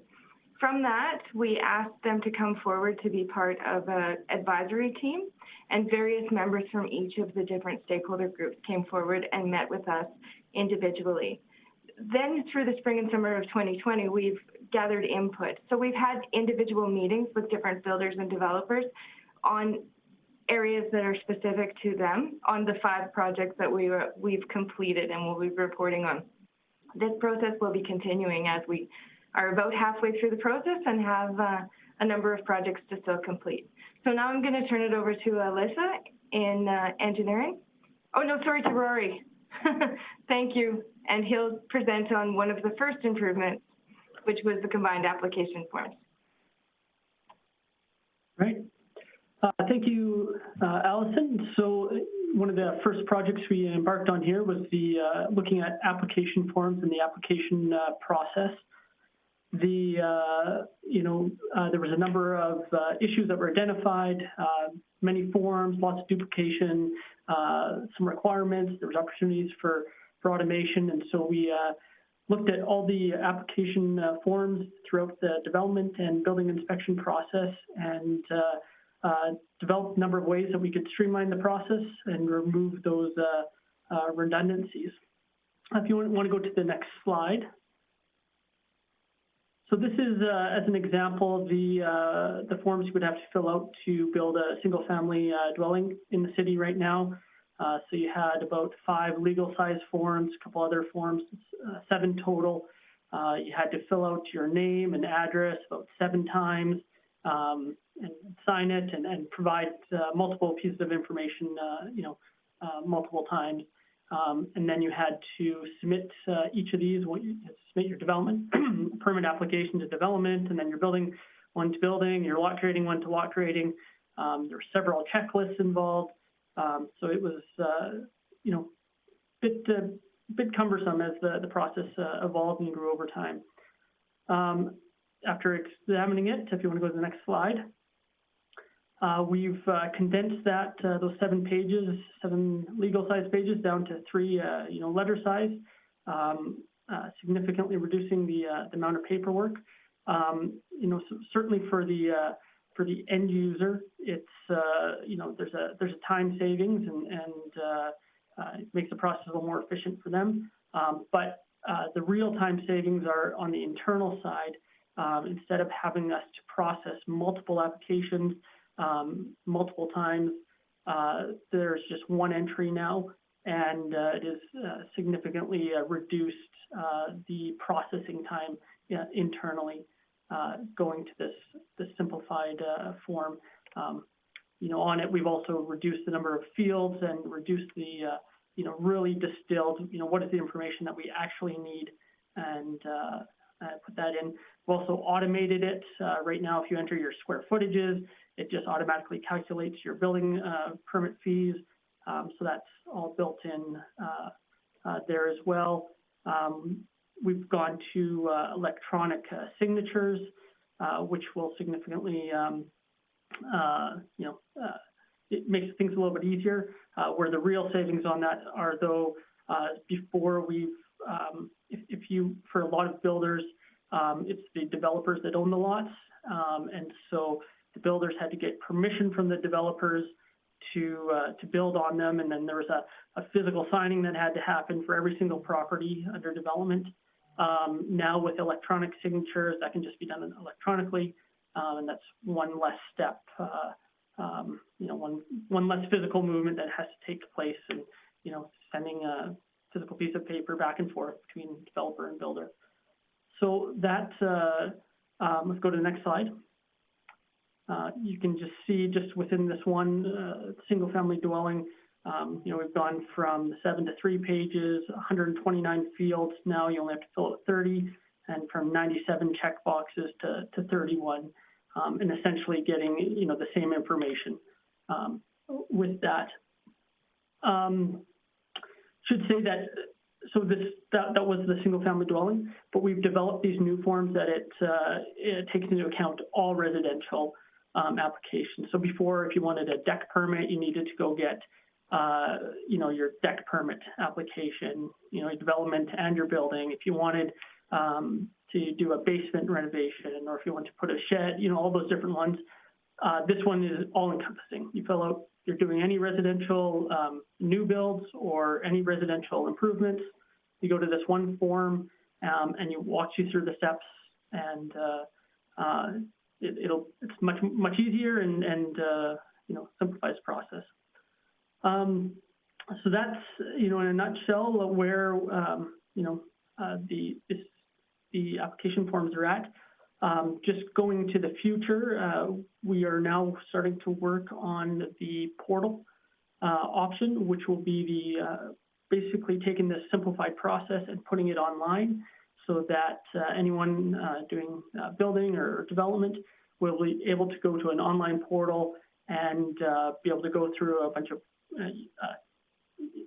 forms and then have a one centralized location where they can view the process of their development permit, building permit, and it'll definitely be a assistance for some of more of our volume builders that are keeping track of multiple permits over multiple properties, having one centralized spot. So that's in development now, and that'll be the next phase of the application process is getting it online. But now we're along the way. And with that, I will turn it over to Alyssa now. Good morning. Just going to start my video here. Perfect. Okay, so for part of the lot grading process review, we started with listening to our customers, and they indicated that the goals of the program were not clear to them, that the precision we were requiring for our rough grade certificates was too strict and hard for them to really obtain, and that they felt that the homeowners were missing from the process when in fact they do play a large role in it. So to address these comments, our objectives were laid out to cut the red tape, improve our processing times, and the customer service aspect of the process, and then finally close in the loop by involving the homeowner into the whole lot grading grand scheme of things. So on to the next slide there, Shane. Perfect. So as a result of our review, we found 3 process improvements that we are either in the process of implementing or will future implement. First would be the combined application form. So as Rory just spoke about this, I'm not going to go into a huge amount of detail, but I would just like to note that the impact of this improvement for lot grading specifically is that our technical staff are no longer performing the administrative tasks for permits. So this frees up some of their time for more technical job duties. Second would be the minor revision to lot grading certificate requirements. And then third, focusing on our homeowner education surrounding lot grading and drainage. So for the lot grading certificate requirements, the minor change to lot grading certificate requirements to implement would involve having the surveyor, the Alberta Land Surveyor, or the engineer include a statement like what's shown here on this slide for each grade certificate submittal. So what this does is it indicates whether the grading that they've submitted is within our tolerances or not, and if not, denoting which elevations on the plan are outside of those tolerances. So the intent in doing this would be that the surveyors or the engineers are only submitting grade certificates to the city that are either within our tolerances or very close to within our tolerances. And then when ones are not within tolerance, they're submitting it to the builder rather than the city, such that the improvements can be made prior to submitting it formally to the city. So what this would result in is reduced back and forth time between the city and the builder, and also having the out of tolerance elevations already indicated on the submittal would streamline the review for the technical city staff. So these additional requirements will come into place for submissions on September 21st of this year, allowing our companies to try a few of them before the end of the season really comes. On to the next one, Shane. So for the homeowner education. So the homeowner really is the ultimate customer of this product. And so it's important to ensure that they have the information that they really need to correctly complete their landscaping and manage their grading into the future. So the city currently sees an approximate 320 calls around lot grading and drainage issues annually. And these callers are some of the most passionate callers that we really get. Lot grading issues on private property can be significantly detrimental, expensive, and they're not really always easy to understand for residents. So ensuring that our education for our homeowners is really important to address this high call volume. So Some builders have indicated to us that they do provide their new homeowners with information at the time of the sale. However, it's likely inconsistent across the board. So in an effort to ensure that consistent information is being provided, we are exploring avenues for the city to provide that information to purchasers. Ultimately, we're looking to use our existing avenues where the information already is, like our website, rather than recreating the content, but just looking at a way to communicate that to our homeowners at the time that they purchase property. So administration is looking to explore these avenues through the next winter, with hopefully something to implement in the spring. Yeah, so that's all that I have for the law grading. So I'm going to pass the baton on to Annie to go over the building inspection process review. Good morning, and thank you, Alyssa. So one of the objectives for this review was to cut unnecessary steps that do not add value, to improve the processing times for both the customers and the city, as well as to utilize technology to make improvements. The reason we are doing this is because we are listening to our customers. We have heard them say there are too many inspections, there's inconsistency in how code is interpreted, and that it takes too long to get inspection results back. Next slide, please.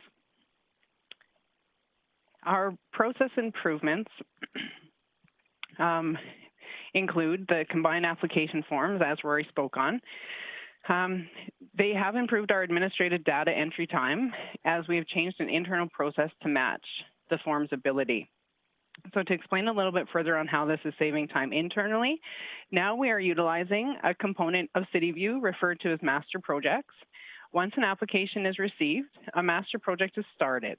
This is essentially one master file with all the standard project information, such as location, project scope, along with the owner and applicant information. From there, as the individual permits are created, they are done so with all the standard pre-entered information, resulting in minimal individual permit data entry. From here, I will speak on 3 other improvements: the operational inspection process, the CityView mobile, and Safety Code Officer Shadowing Program. And I will just note that Safety Code Officers are often referred to as SCOs, and for the remainder of this presentation, you may hear and see them referred to by both. Next, perfect. So Municipal Affairs for the Province of Alberta, through the Safety Codes Council, sets the minimum number of inspections required for new construction through a document called the Uniform Quality Management Plan. This document is also referred to as the QMP. While the QMP sets the minimum number of inspections, the Inspection Services Department has always chosen to over-deliver by means of providing more inspections than what was minimally required. The information displayed here outlines the inspections we currently provide. To use the building discipline as an example, you will see we currently provide a foundation, framing, pre-drywall, and final inspection. Next slide, please. In an attempt to show the contractors we hear what they are saying, the future state of our inspection process will allow contractors the option at the application stage to opt for receiving all inspections offered or the minimum amount required as per the QMP. So from our building example, with the new program, those that choose to opt for minimal amount of inspections would receive a foundation, a framing, or a pre-drywall, along with the final. This process will be implemented along with the implementation of our new application form, and we're currently looking for middle of September to roll that out. Next slide, please. So for the optional inspection process, the first change we will see is at the application stage. All contractors will be eligible to select which option they would like for this project, for the project being applied for. From there, it will be the Safety Codes Officer discretion as to which inspections to omit. If there are repetitive issues with any one contractor, their file will be reviewed by the Chief Safety Codes Officer, and they may lose their availability to opt out of inspections until there is a satisfactory improvement with the inspection results. Also to note, when there is a significant code change that affects either material required or a change to an installation process, we will hold the right to conduct all the optional inspections, as these are great educational opportunities. A couple of things that will not change is the responsibility on the contractor to ensure their full project is code compliant, and all inspections, regardless of which option has been selected, are required to be requested. Next slide, please. So before CityView Mobile, building safety codes officers were printing documents to take on site for reference, and all safety code officers complete and issue their inspection reports once they are back in the office. CityView Mobile is the tool that allows our inspectors to access permit file data via their tablet on site, and it will be the tool that provides them the opportunity to send inspection reports from site once the inspection is complete. One thing to note, however, is due to the complexity of some inspection reports, not all reports will be able to fit this new model. Getting mobile up and running has been a work in progress with the staff from CityView. As indicated, we can already access permit file information on site, and some recent successful testing indicates we are very close to getting mobile in the field and ready for real-time inspections. Next slide, please. And our third and final improvement is our safety code shadowing program, safety code officer shadowing program, sorry. Currently, our safety code officers do joint inspections on a regular basis with a focus of discussing and reviewing various components of the completed scope of work.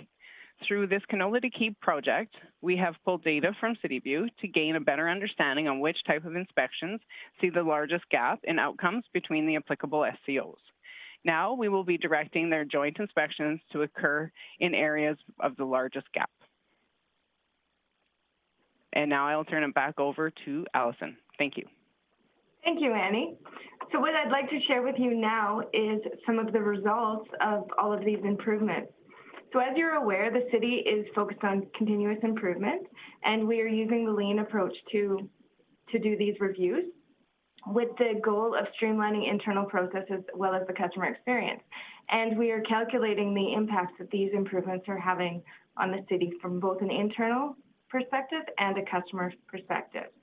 So the delegation of development authority to the development officers for additional discretionary uses was completed in 2018, and we have realized a 67% reduction in processing time, 50% reduction in staff times, and a 73% reduction in processing costs.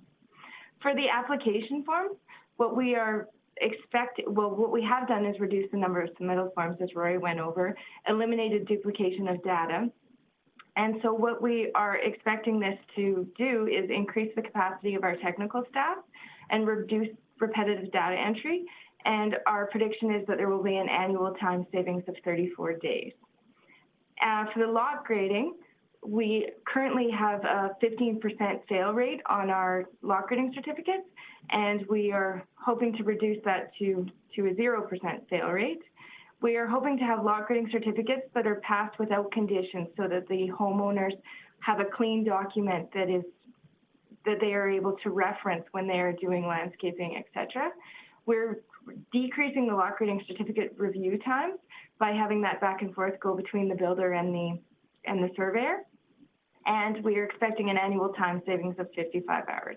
For the building inspections, we are anticipating to decrease the construction times for up to 2 days per inspection based on skipping inspections and getting inspection results sooner. We're increasing efficiency by having all the documents on the mobile device and being able to do those reports while it's still in the field. And we are anticipating improved relationships and trust with our customers. The decreased costs by up to $18,000 a year. So this marks the 50% mark of our Canola to Key reviews, and I'm going to pass it on to Kinza now.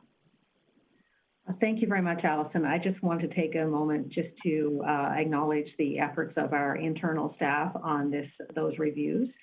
There was a great deal of effort and collaboration put into pulling together the improvements that we've been able to bring forward to you today. and also are the external stakeholders, especially the members of the advisory team.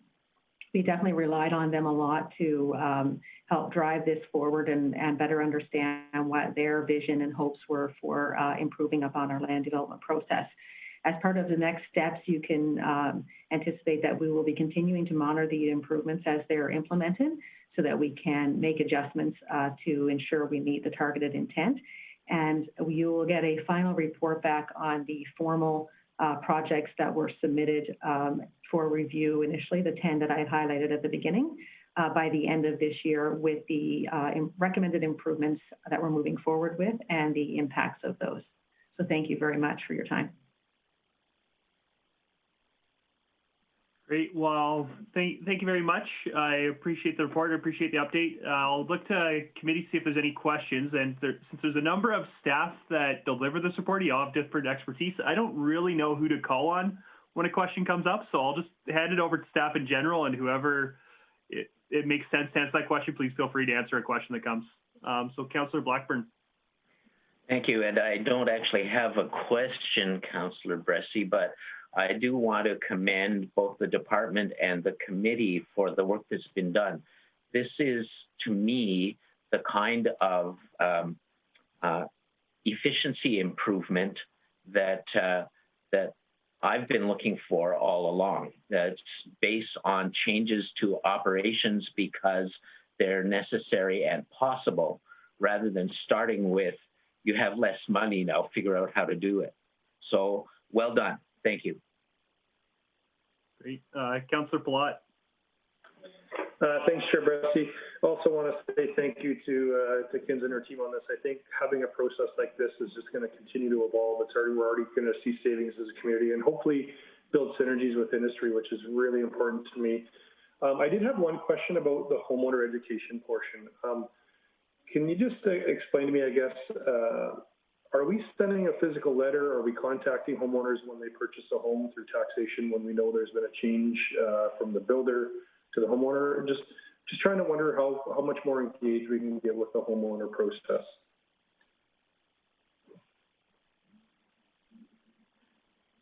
So I can speak to that one unless, Allison, you want to take that one over? Oh, it's up to you, Kenza. Go ahead. Go ahead. Okay, so we are exploring what the best avenue is for that. We haven't, we've come up with the need for it, and we know we need to get that information out to all new homeowners that purchase properties in the city. And we are exploring putting it in the tax notice. And we want to have really good information on our website so that the information can be fluent, so that homeowners, if they do get a letter in the mail, it would be referencing, accessing somewhere on our website so that we can provide all of the information electronically to them. So we are exploring different avenues such as newsletters, Facebook content, other social media outlets, media releases, and then getting some sort of a database of new homeowners so that we can get the information directly to them. One of our thoughts around this was that we would wait for a few months after they've purchased their home, because what we heard from some of the builders is that people are so excited when they first move into their new home with everything that their threshold for absorbing the information might be low. So if we wait approximately 3 months after that and get them the information, then it would be new and fresh and something that they would be able to dig into and really understand. Okay, no, that makes sense, and I guess I'm happy to hear that. I'd love to see, I guess for me personally, I've always would love to have the city have a point of contact saying, hey, congratulations on your new home. A lot of new home purchases are new to Grande Prairie as well, so it'd be nice for them to say, hey, welcome to Grande Prairie, this is a great place to be. And also reminding about lot grading, basement development, deck development, all those things that they're going to have to now deal with the city directly on that the builder had dealt with previously. So I hope that they become the end part of this Canolita Key, where they give feedback of what they felt with the process, and then the next step of Canolita Key, because there is the step after the builder turns it over that we're talking about now. And I just love the opportunity for us to have some really good interaction with our future customers or homeowners in the city, just to take a leg up and take a step on them and just tell them how to educate them about their home now that they own it. Maintenance tips, all kinds of things can be put into that, but I think you're correct on if you waited probably that 1 month to 3 month kind of range, The scary thing about waiting too long is a lot of homeowners that we, I guess from our experience with turnover homes, they're also gung-ho. So they want to do their deck and they want to do their fence and they want to do their yard and they want to do all that stuff. So if we wait too long, sometimes my fear would be that they've already went ahead and started some of that process and we've maybe missed them. So somewhere in the middle there is probably great, but I appreciate and I love hearing that you guys are looking at finding a forum to reaching out to homeowners as they purchase homes. So thank you for that. And I see Mayor Given just before that, just on this topic, I want to say I'm really excited that we're looking at reaching out to homeowners, and I really do hope we can have this conversation about more than just lot grading. I've often thought too, it'd be really nice to send a letter about, here's what you need to know about the community. Congratulations on buying a home. Thank you so much for buying the city. And maybe, by the way, if you're new to Grande Prairie, here's a free pass to the East Link Center to check out for a day or something like that. I think there's a lot of opportunity to make people feel really good about buying a home in the city, and I'd love to have that conversation. So lot grading is a great part. I just hope that we can have a conversation about how to do even more. Mayor Given. Yeah, totally support those comments about, as we think about the canola to key, the team have done a great job about going through the technical process-oriented details.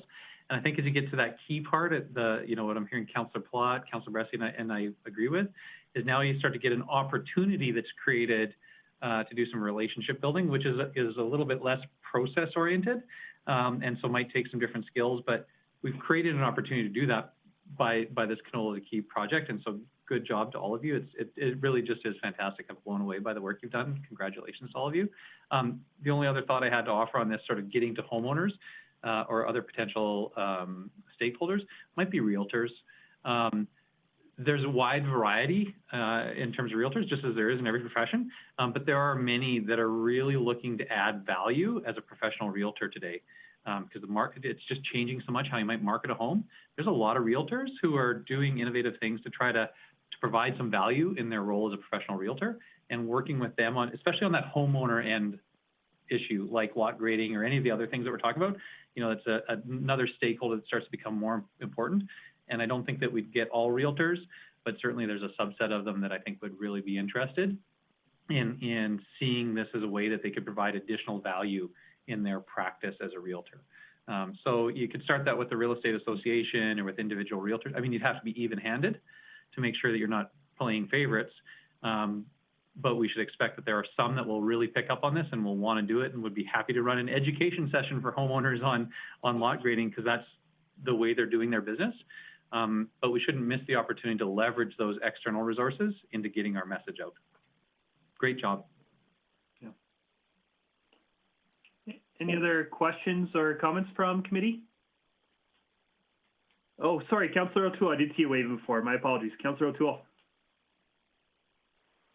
I will forgive you. Well, thank you. That's all good. I just want to congratulate you all, just like everybody else said. This is a great project that you've done, and it opened up a lot of eyes to us to see how much was actually involved. It opened up my eyes for sure. And just a little bit of information. The City of Grande Prairie already has a newcomers portfolio that we have out. It's both in English and French. So I'm sure if you talked down the hallway there and talked to Rebecca Lee, she would be able to supply that with new homeowners and give them a little bit of a taste of what Grande Prairie actually is. So congratulations once again. Councillor Clayton. Thanks, Chair Bressie. Yeah, echoing fellow councillors' comments. People don't typically realize how much work goes into just making things more efficient. And so appreciate all the work that was put into this, the many players that were part of the conversation. And so thank you for your hard work, and as well being forward thinking on how to make things more efficient. As you know, things are always changing. I think that it's great to sort of see that the thought that was put into this. And with that, Chair Bressie, I'd be prepared to make the motion to receive this report for information. Sure. Well, yeah, that motion is definitely in order. So any debate on that motion? Great. In that case, all in favor? That motion carries. And then also a question for committee on this topic. I can't make a motion, but I'm wondering if anybody else would be interested in having a motion. I actually would love us to have a conversation on outreach to new homeowners. And I'm wondering if anybody would, if that's something that we just want to keep informed, or if somebody would be willing to make a motion to bring that to a future committee. Councillor Clayton. Yeah, in past years, and I mean, obviously it's different times now, we've had sort of stakeholder groups that council has been regular in engaging with. One that we, to my recollection anyways, haven't really had much conversation with. I think last term we did, but the Realtors Association for sure, as Mayor Gibbon mentioned. We regularly meet with UDI and Build and different sort of people in that sector per se, but not the Realtors Association. And I mean, I think between mortgage brokers and realtors, we might have a good start. And as Councillor O'Toole mentioned, the Newcomers Association. So maybe it's a preliminary discussion of what those groups think that would be best suited to new homeowners. I mean, I remember in the old days as a kid, there was the welcome wagon. I don't even know if the welcome wagon exists anymore. So if you're looking for a specific motion, I'm happy, to have you tweak it, Chair Bressie, but for now, and I don't even know, Director Glavin, who will handle this. Obviously, you can pick that, but just a direct administration to bring back a report of the opportunities for communication, for city communication with new homeowners. So whether that is a marketing piece, whether that's through an association, whatever, administration can bring back recommendations. But so I would look for a report and recommendations coming back to committee. Thank you. Yeah, thank you. I see Mayor Gibbon there. And also just something I'd highlight is I'd love to see a motion like that pass. And also just something that I highlight is, I don't know, maybe this is the appropriate committee to bring it to, or maybe that is a corporate services committee. Maybe that's a community living because it's by people in the community. And I don't really care which committee it comes to, but I'd love to have that conversation. Mayor Gibbon. Yeah, so I support the intent, but I have a challenge right now in supporting the motion. One, I think we're a little bit undefined. Like it's pretty broad about what our intent is, and like I think I agree with all the people we identified or groups we identified, and I think I kind of understand the general idea. But maybe we should just take a bit of a pause. I think we're juiced because we saw a great presentation that really says, hey, we can do a lot more. We just have this last little bit, and we're excited about getting into that. Maybe we should just reflect a little bit and think about that, and then come back and make a motion that's a little bit more clear in our direction and our intent. Because I would worry right now about us creating a ball of work that administration isn't quite clear on because we haven't been quite clear on what we're trying to achieve. And I also certainly don't want to detract from, and it may not be this team that we just heard from that would do that work. It might be somebody else. But I wouldn't want to detract from the work that administration's currently doing by adding this new thing on when we haven't quite scoped it out yet. So I'm completely supportive of the idea. I think we should maybe just have a little bit of a conversation, or one cycle to the next committee to think about what it is that we would want to achieve. That even could be just, So I think I'm not going to support the motion right now. If, Councillor Bressie, I know you are good at thinking about wording motions and scoping them and everything else. If anybody wanted to do that for next time around, I would probably be happy to support it. Right now, I'm just a little bit worried because it's a bit undefined and sort of feels like it's responding to this great sense that we have that there's lots of great production going and we want to be a part of that. We want to further it, which is good to keep that momentum, but let's just make sure we get something that's productive out of it. Right. Councillor Plott. Thanks, Chair Bressie. I tend to agree with Mayor Gibbon on this one. I think we need to give it a little bit more teeth than just kind of, hey, we want to help work with homeowners. I do think, though, there's a real good opportunity here to move forward with working with realtors. Many realtor brokerage firms do lunch and learns. Many brokerages do in-house training on things. And let's be honest, realtors are who sells a product in our Grande Prairie market. And it'd sure be nice if they stopped thinking it was better to push all their customers to the county and remind them of what all the amazing things the city has to do. So I don't know why we couldn't move forward with potentially working with the realtor community sooner than later. It's a community I don't think we've had a lot of involvement with this. It's not necessarily Colonial Key, but they definitely are who ends up representing homeowners. I also think we'd have really good feedback with them regarding things like lot grading from a realtor's perspective, because they hear it after the fact from the homeowners. Also, think we would hear about secondary suites from them. So I think there's a lot of things if we actually and got engaged with the realtor community specifically, maybe we don't have to reinvent all the wheels, but I'd sure like to see us start engaging with the realtor community sooner than later. While there is momentum, I think this report actually has some good momentum, and we can go back to the realtor community and say, you know, let's get the ball rolling. So as much as I don't want to see us get too dreamy and try to encompass this everything, I'd sure love to see us get to the realtor community sooner than later here. And you know, open the thoughts on, I can't make a motion on this one, but if the motion was more specific to just saying realtor community, I don't see why we couldn't move forward with that sooner than later, and why we'd want to wait, to be honest. Even if it's putting the 5 or 6 brokers in a room to say, hey, we're doing this canola to key process, do you understand it? And even that dialogue will allow economic development and the team working on canola to key to have that opening conversation. And from there, I'm more than confident it will lead to further conversations and information that we can pull from this community of people that, again, is who sells the product in our city, that we should have their information available. Yeah. Councillor Clayton. Thanks, Chair Bressy. I'm happy to withdraw the motion. I guess one thing that would be really relevant and useful is to know what programs there are out there for the city communicating with first-time homeowners, newcomers to our community. I know there are various publications that I'm assuming through economic development go out, whether it's there's a publication on activities, there's a publication on, you know, economic activity. There's different publications that the city does, but maybe there already is a publication that, you know, the first time you move to Grande Prairie, you get it in your mailbox. I don't know. So fine to withdraw the motion at this time, but it would be nice to know the information that is actually going out there and what the welcome package to Grande Prairie looks like.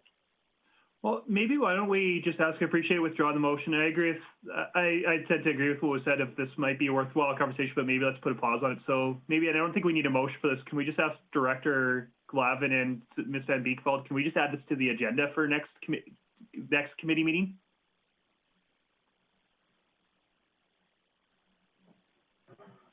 And that would be just a discussion point. You're not expecting a report back? Yeah, no report, just create space for a committee to have this conversation. Okay. Great. And I don't think we need a motion for that, because any councillor can request to have something on an agenda. Unless administration would like a motion. Not hearing anything, so Councillor Palat. Thanks, Chair Bressy. I'd love to see us have a conversation, but for me, it would be nice if there's something we're talking about. It seems odd to just have administration come back and we're going to sit around and spitball ideas. So for me, again, I can't make a motion, but even if it came back with a report saying, here's what administration is looking to implement to deal with homeowners. I mean, I think that gives us a basis of a starting point. It gives administration something to go away with and say, hey, here's what we're thinking about doing to interact with our homeowners. At least we're talking about and debating something when it comes to committee. I'm just not sure if we put it as an agenda item, we're just going to spitball ideas, I guess, and go around and around and around. I'd rather have administration come with something saying, here's how we see we could roll out canola and tea in this process, and how we could engage our customers and have them present something that we can dissect and also make comments on. I think otherwise we could just have an hour of round and round conversation. That's just my thoughts on that. Yeah, and I think what I'm hearing from committee is, hey, there's appetite to give specific direction. We just want to give good specific direction. And so, and I support that, and I support that too, in terms of, I don't think it needs to be a long conversation next committee meeting, but I think it is good. We're 2.5 hours into a meeting. We just heard a presentation that we're quite excited about. I think there is something to say, hey, let's pause this conversation.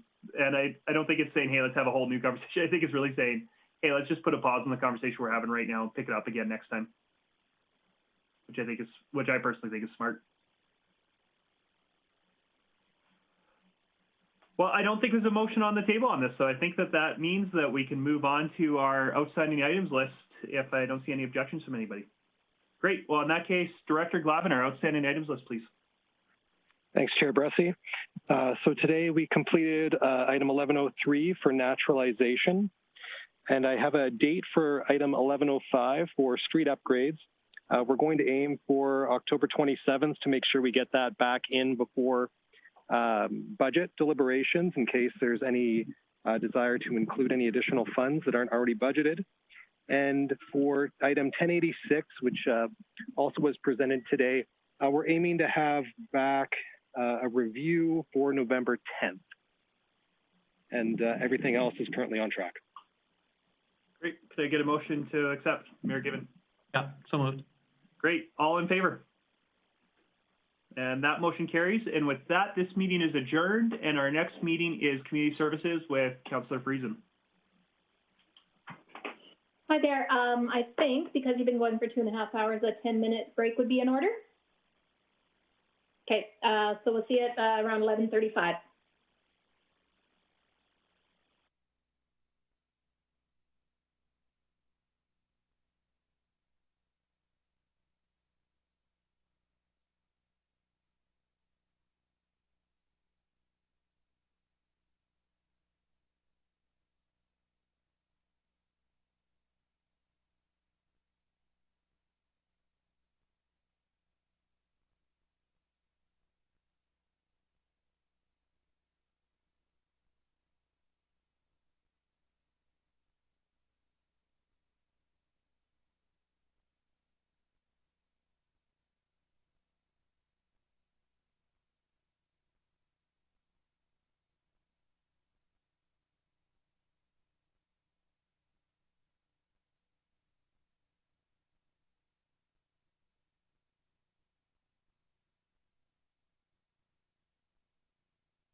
So this will call to order the Community Services meeting, and you'll have to bear with me.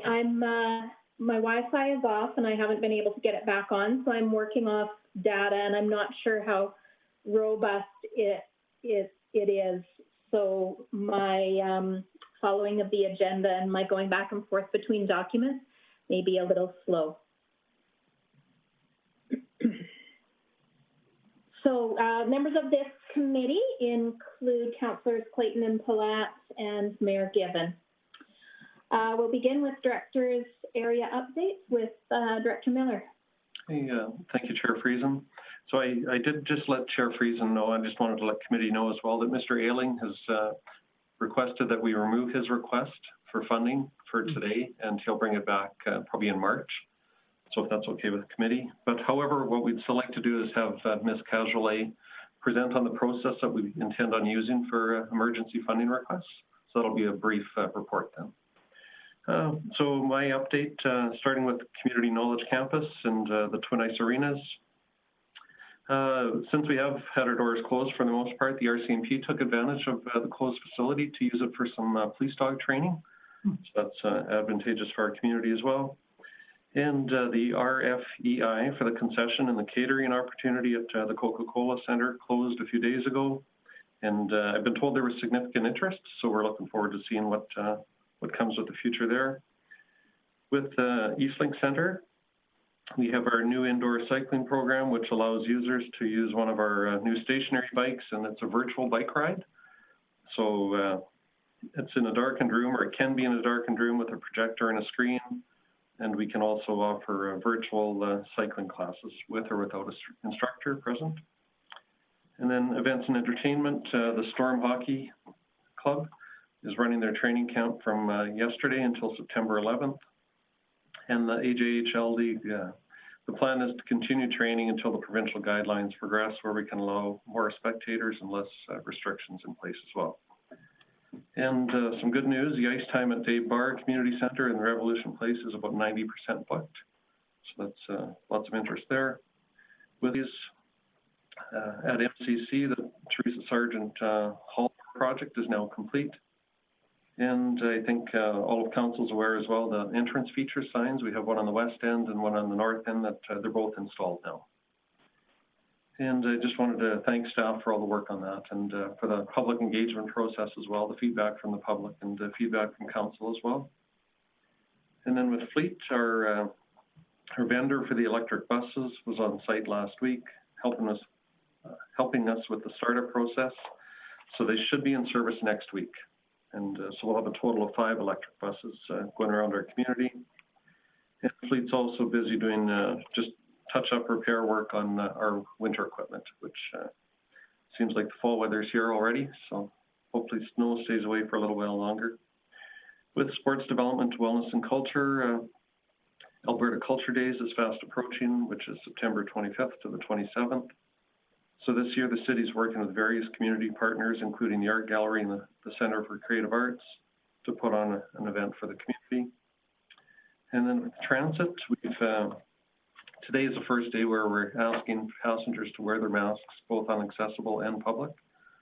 So we put together a team of staff to help us bag the masks. We did have about, it was over 300,000 masks that were in bulk packaging. So we have staff working to put 2 masks per bag. And then if our clients don't have a mask, the drivers will hand them out to ensure safety as well. And then Transit's also been working with the Catholic School District to provide bus service between the high schools and students residing in the Royal Oaks part of the community. So that's my report, Madam Chair, unless there's any questions. Thank you. Are there any questions for Director Miller? I just have 2 quick ones, Director Miller. Refresh my memory, are the new electric buses all the smaller models? I believe they're 30-footers. But they'll look the same as the one that we provided the tour on a while back, and the 2 that we've had running around the community for the last while. Right, okay, thank you. And the masks that you're referring to are disposable, yes? Yes. Thank you. Yes, that's correct. All right. If there's no further questions, then I'll ask that, oh, no, we just, do we need to accept this? Or do we just move forward? Thank you. Okay, emergency group funding. Ms. Cachelet, are you available to walk us through how you'd like to, how the recommendations for proceeding with the emergency funding would be? Yes. There you go. Thank you, Chair Friesen. So on July 7th, Community Services Committee directed administration to bring back a report providing options for council to establish in response to community group funding requests specifically related to these COVID-19 impacts. So the city has an existing policy and procedure and offers capital and operational grant funding to various community groups or agencies who provide programs and services that benefit the city and its residents. So this is all through the community group funding process. As part of that procedure, the city also has guidelines and may provide funding to a community group or agency based upon urgent need of that community group or agency. So the guidelines outline the process for emergency grant funding. Earlier this year, administration developed an application form for emergent funding requests, and it outlines that applicants are required to submit financial statements as well as documents to support their application. As part of the evaluation of the application, administration engages the finance department to review the application and complete a financial analysis. So following this review, administration will then provide a recommendation to the appropriate committee of council, so in this case, Community Services Committee. So it is administration's intent that the community group funding procedure outlines that emergency community group funding should support a group or agency that needs immediate short-term financial relief. So that could be in order to meet payroll demands, meet monthly bills, or address urgent building needs. And similar to community group funding, administration would propose that council-approved grant fund recipients through this emergency grant fund would be prepared to enter into a funding agreement with the city. And this agreement will also outline and require the community group or agency to provide a financial account of the funds that are approved and expended. And that's all I have. Thank you. All right, thanks, Ms. Cagelet. Are there any questions? Mayor Gibbons? Thank you. So Ms. Cagelet, is there then is this published, how is it being made known to community organizations that might qualify, that might have an impact from COVID, that this channel is available to them? Thank you. Ms. Cagelet? Thank you, Mayor Gibbons, through the chair. The funding, grant funding process is clearly outlined in our policy, which is available on the website. For anybody that has asked about requests, we have certainly provided them with information, and we could have reached out to our community groups to let them know that we do have this new application. Yeah, I guess, Madam Chair, for me, I think that would be one thing. I'm not sure I have a proposal right now or a recommendation, but I would like to see the city take a bit more of a proactive approach to informing these kind of agencies that there is a channel available to them, rather than waiting for them to find it, to source it out. Yeah, and so I don't know exactly what that would look like, but I would like to see us take some sort of proactive approach rather than a reactive approach or assuming that they would naturally look to the city for this kind of support.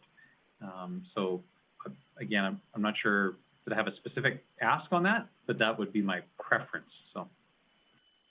Thank you, Mayor Gibbon. I would echo that. I think a push notification of some form would be helpful. Ms. Cagelet? Thank you, Madam Chair. We could certainly email the information out to all of our community partners, or if that was the direction from committee, we could certainly add it to our website as well. Thank you. All right, any other questions or motions rising? Mayor Gibbons? Yeah, so I guess for administration, would you like us to have a motion directing you to take that action? Is it better to have that on the books, or is that something that you can take away from the discussion here and would just go and sort of do? We don't need to tell you to do every single little thing, but if it's helpful, then I'd be happy to make a motion. Ms. Kedgley? Thank you, Madam Chair. No, that's fine. We can just proceed with that. All right.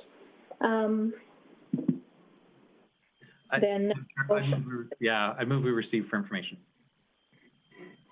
Thank you. That motion is in order, and all in favor? Thank you. All right. Again, thanks, Ms. Kedgley. And again, just bear with me as I get back to the. Okay. So now, Ms. Ridgway, are you with us? Hi. Good morning. So we're going to hear from Ms. Ridgway and Revolution Place renovation and a current ask, I guess. Ms. Ridgway? Thank you, Chair Friesen. Hello, everyone. Administration is recommending that Community Service Committee recommend Council approve proceeding with the renovations at Revolution Place, consisting of the painting of the lobby spaces, upgrading the concession point of sale system, and enhancing the security screening system with an estimated cost of $200,000. So in June, Council approved the reallocation of the $544,000 in capital budget to make some upgrades to the Revolution Place lobby, concession, and box office. With the potential of the large-scale renovation, administration feels it is prudent to focus on projects with minimal to no throwaway costs and upgrades that allow us to confront the venue's post-pandemic needs. So we pause on some of those renovations, larger-scale renovations, until after budget deliberation on the large-scale renovation. Now, we want to be clear that the dollar values presented are estimates. So until we have a clear design on any of these projects, these numbers are all conservative estimates, and we are aiming high just to be safe. So administration is recommending moving forward with the painting of the lobby and the concourse, as this has minimal throwaway costs. The further upgrades required to the lobby are some walk-through security systems. These are non-fixed items that can be moved throughout the venue. Many of the venues are already upgrading their walk-through security systems to models that also detect guest temperatures. As you can imagine, that will be important going forward. Revolution Place doesn't currently have a walk-through security system. We're still using the old WAN method, which negates any social distancing between our security staff and our patrons. So walk-through security will allow us optimal physical distancing. Will also speed up the queues at the doors. So the upgrade to the concession point of sale system was part of the overall concession upgrades, but can be accomplished without any changes to the physical structure. The focus of the system will be to the ability to order online from your seat, and you'll be able to pick up delivery at a pickup spot or in-seat delivery options. This will limit the amount of movement from people around the venue. Also, many venues have incorporated this self-serving kiosk or self-serve online options. They're seeing a 30% uptake in their food and beverage profits, which is awesome. The administration is proposing these projects as they will have the greatest amount of impact on our guests and be done with minimal changes to the physical space, therefore avoiding putting limitations on the renovation design if and when the approval for a large-scale renovation comes in November. So I just want to thank you all, City and Council, for your flexibility and support as we move through the changing events and entertainment landscape, and I'm happy to take any questions that may arise. Thank you, Ms. Ridgway, and I think we also appreciate your flexibility. We've kind of asked you to wiggle around a little bit here, and are there any questions for Ms. Ridgway? Councillor Clayton? Thanks, Chair Friesen. Ms. Ridgway, can you tell me approximately timing of the, assuming this motion goes forward to Council to be approved, what's the timing look like on this work? Ms. Ridgway? The Chair, thank you, Councillor Clayton. So we've already worked with corporate facilities on the painting. They estimate that the painters can get in around October. For the point of sale, we've already gone out to get quotes, like estimated quotes from vendors. We'll go out to RFP as soon as possible. And similar with the walk-through security, we've gotten quotes, because I've said a number of venues have already purchased, we've gotten some quotes on what the dollar value would be. And we can go out to RFP right away. Thank you. If I may, Ms. Friesen, just a follow-up on that. Yeah. Ms. Ridgway, can you tell me has Revolution Place had any or heard back any discussions either through the provincial government or through the Storm Association in regards to what seating looks like or potential opportunities for the hockey season this fall? And the reason I ask that is I'm assuming that, the screenings, it'd be great to see if hockey does happen, that the screening system be put into place sooner than later to be hand in hand with whatever hockey looks like. Thank you through the chair. Thank you, Councillor. And so we have set up the arena to be in pod seating, and we have sold some season tickets for the Storm season. So you can buy in pods from 2, 4, 6, and then we allow for social distancing around those pods that are sold. We'll continue to sell pods throughout the venue. They haven't given us any indication whether they will need temperature screening, but a lot of venues are implementing it themselves, just to be safe and just to give some peace of mind to our guests. Great, thank you. Timelines, I'm not sure. Sorry. Thank you. Any other questions for Ms. Ridgway? Seeing none, I will be looking for a motion then. Councillor Clayton? Thanks, Chair Friesen. I would move that the Community Services Committee recommend Council approve proceeding with renovations to Revolution Place, consisting of painting the lobby spaces, upgrading the point of sale system, and enhancements to the security screening system with an estimated cost of $200,000. Thank you. And all in favor? That motion passes. Thank you very much. Oh, Councillor Clayton, go ahead. Thanks. Just one question for Ms. Ridgway before she leaves. How estimated are your estimates? If this comes back significantly more, I'm assuming you'll come back to committee, or what does that look like? Thank you. Ms. Ridgway? Through the chair, we've actually aimed really high. I estimate it's going to come in way under this. Well, I shouldn't say way under, but we've allowed some wiggle room there just in case. Great, thank you. Thank you. And Mayor Given, was that a hand up? Yeah. I wouldn't say that you're really high. I think what you've done is provide a conservative estimate that will ensure that the work is possible within the allocated budget. Thank you. All right, thanks very much, Ms. Ridgway. And we'll move on now to Councillor O'Toole, who would like to speak to us regarding indoor recreation facility. Councillor O'Toole, you have the floor.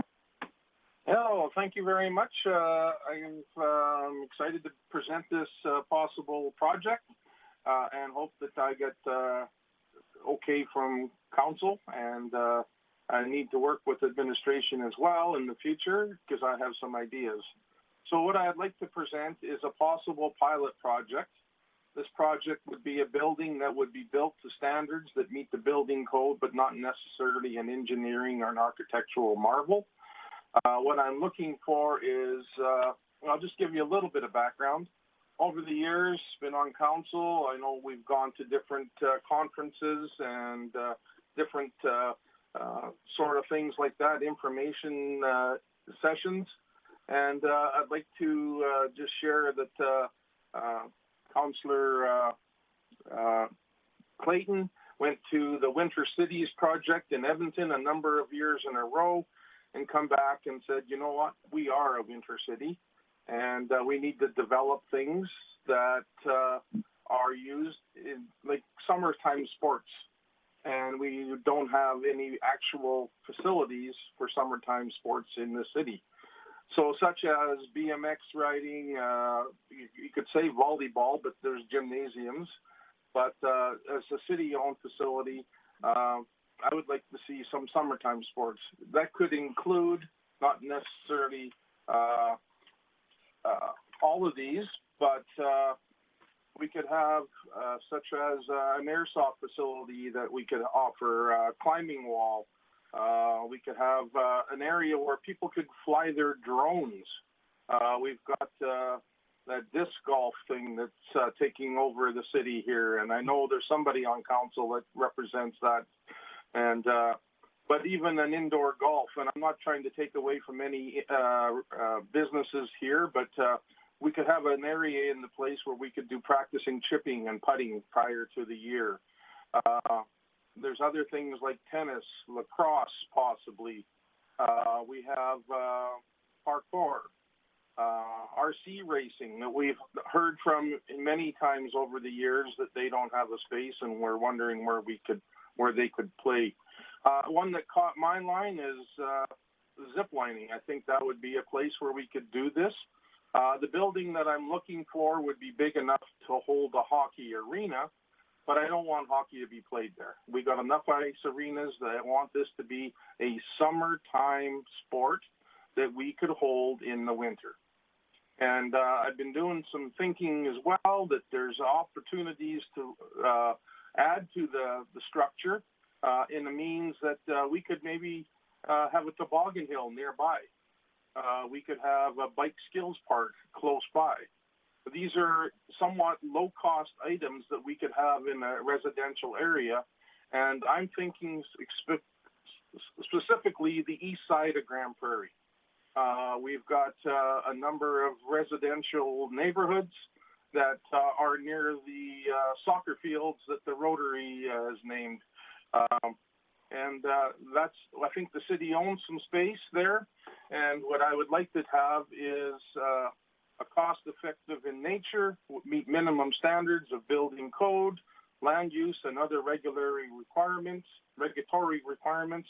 and will avoid non-essential building elements such as meeting certain certifications. I would like to see this building built, and the type of building that I'm thinking is one that would be design built. It would have a medium-term lifespan, so I'm thinking 25 years approximately. Be constructed in a wood frame combustible construction materials. That is the simpler cost and less expensive, I feel. Finishing and fixtures to be constructed at basic levels with enhanced elements to be funded by maybe possibly community groups. Operation of the facility could be cost efficient with minimal frontline staff and or subcontracted to a community group. I would like this possibly to come to our council budget this year for the city, and we can talk about it. I know that I've got some desires here, but I think that if we built this building, this prototype, that there may be a need in other neighborhoods in the city at this point in time. So with that, I also want to suggest that we have the ability to not only have a parkour or a bike park, but when I was a kid, we used to find a rock and we would always want to climb on that rock and sit on it and take pictures. So if we could find a large rock and have it out there for the little kids to climb on, or even an outdoor logs to separate the parking lot possibly. And speaking of a parking lot, we could also have a paved parking lot, and we could have summer sports as well in the summertime, like some basketball hoops just for people to free throw things, and the skills park. So that's my little presentation, and I'm open for lots of questions here. Thank you very much, Councillor O'Toole, and thank you for arranging a tour for us. I know this has been kind of under your cap for a little while, and we were all finally able to have the opportunity to get out to see one of these buildings and sort of capture your vision a little bit. So thank you for that. Any questions for Councillor O'Toole? Councillor Bressie? No, I don't have any questions, but I just want to thank Councillor O'Toole for bringing this up. And I do hear that Councillor Pallot's been getting into disc golf quite a bit this summer, so thank you for acknowledging Councillor Pallot. Appreciate that. But I really do think that there's a need for this. I know that there's a lot of families on both the north and east side of the city who have troubles accessing the Eastlink Center, largely because a lot of them have transportation issues.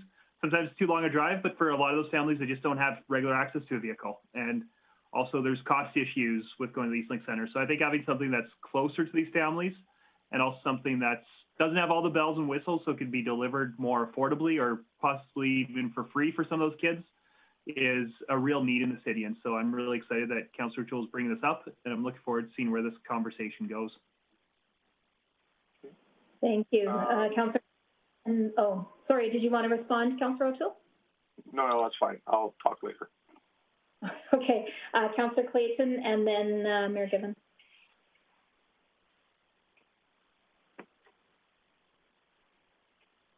I think Mayor Gibbon, go ahead. Yep. So, oh, you got it now? Okay. yeah, sorry, I just couldn't get my mute off.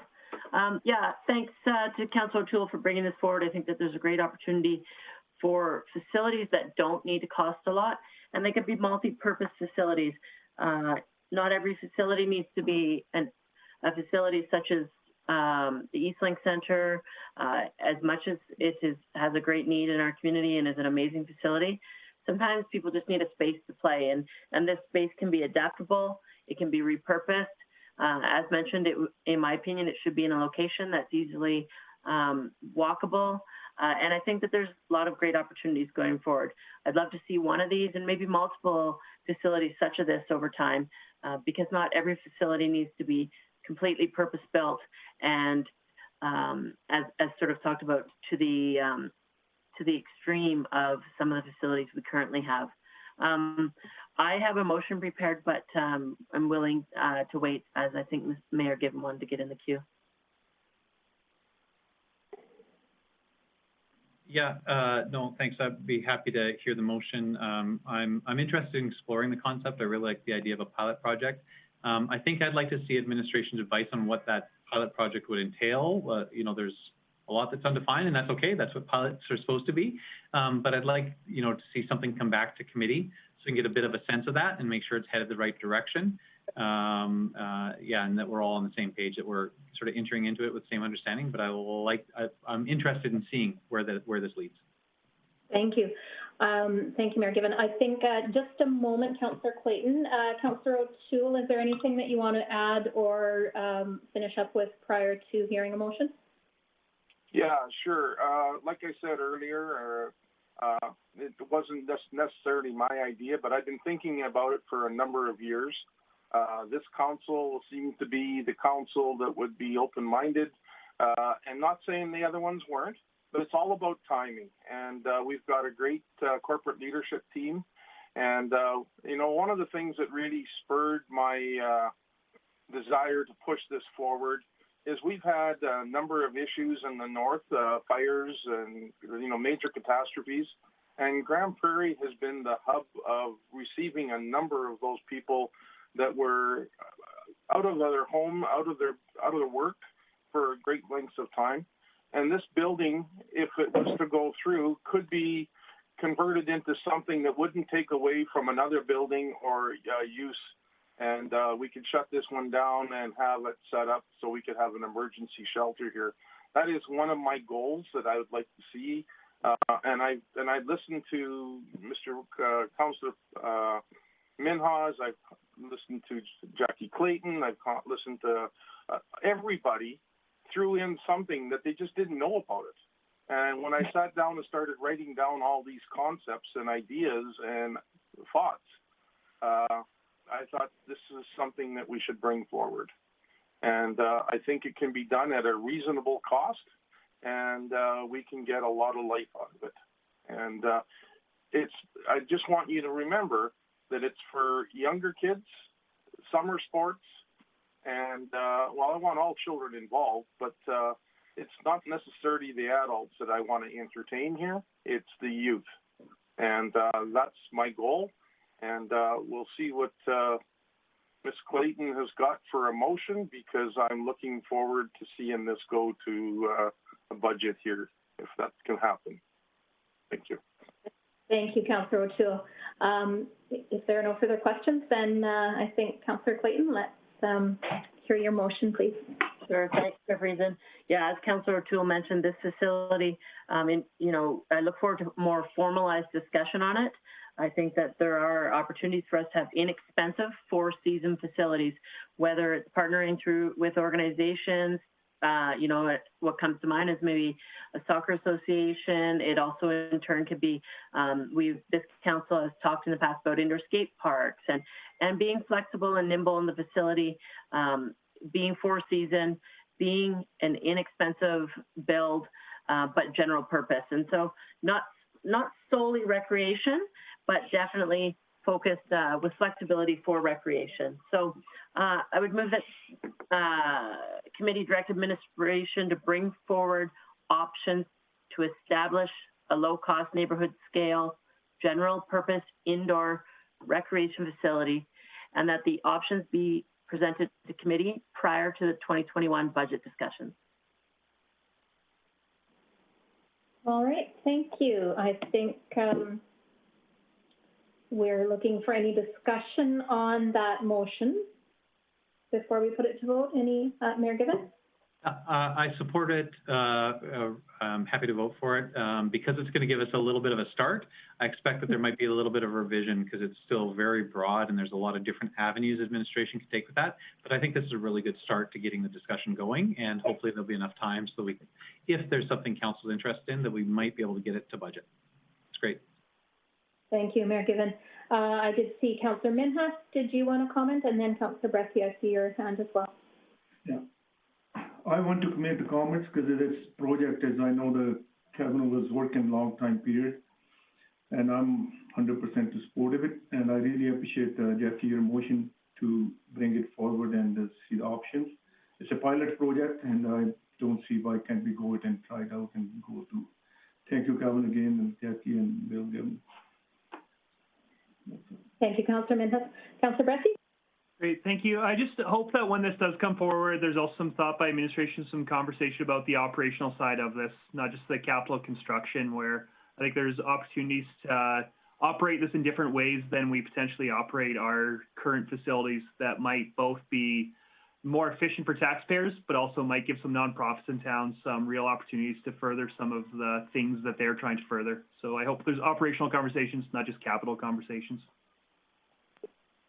Thank you, Councillor Bressie, I'm glad you brought that up. I think, as you know, as much as we like to think about youth and the families in areas that don't have reasonable access geographically to some of our facilities, this is also potentially something that could really help out some of our nonprofit supporting organizations that are looking for space and might have the ability to not only be housed there, but potentially participate in operations.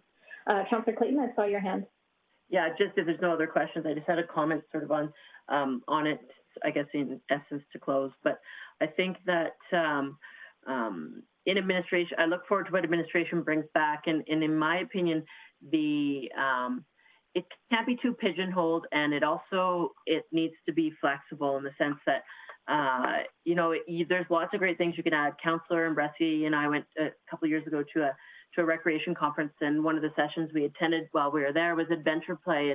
And as Councillor O'Toole addressed, there's opportunities for youth to play with things as simple as logs and stumps and different things. And the City of Calgary did a great study on as neighborhoods change and in age, what the neighborhood needs were. So in a neighborhood maybe in the past that needed a playground and a jungle gym type recreation, now all they need is a basketball hoop because the kids were older and they just wanted somewhere they could gather and shoot hoops and sort of enjoy each other's company, but have some form of recreation. So I think there's lots of information and possibilities that could come forward this report.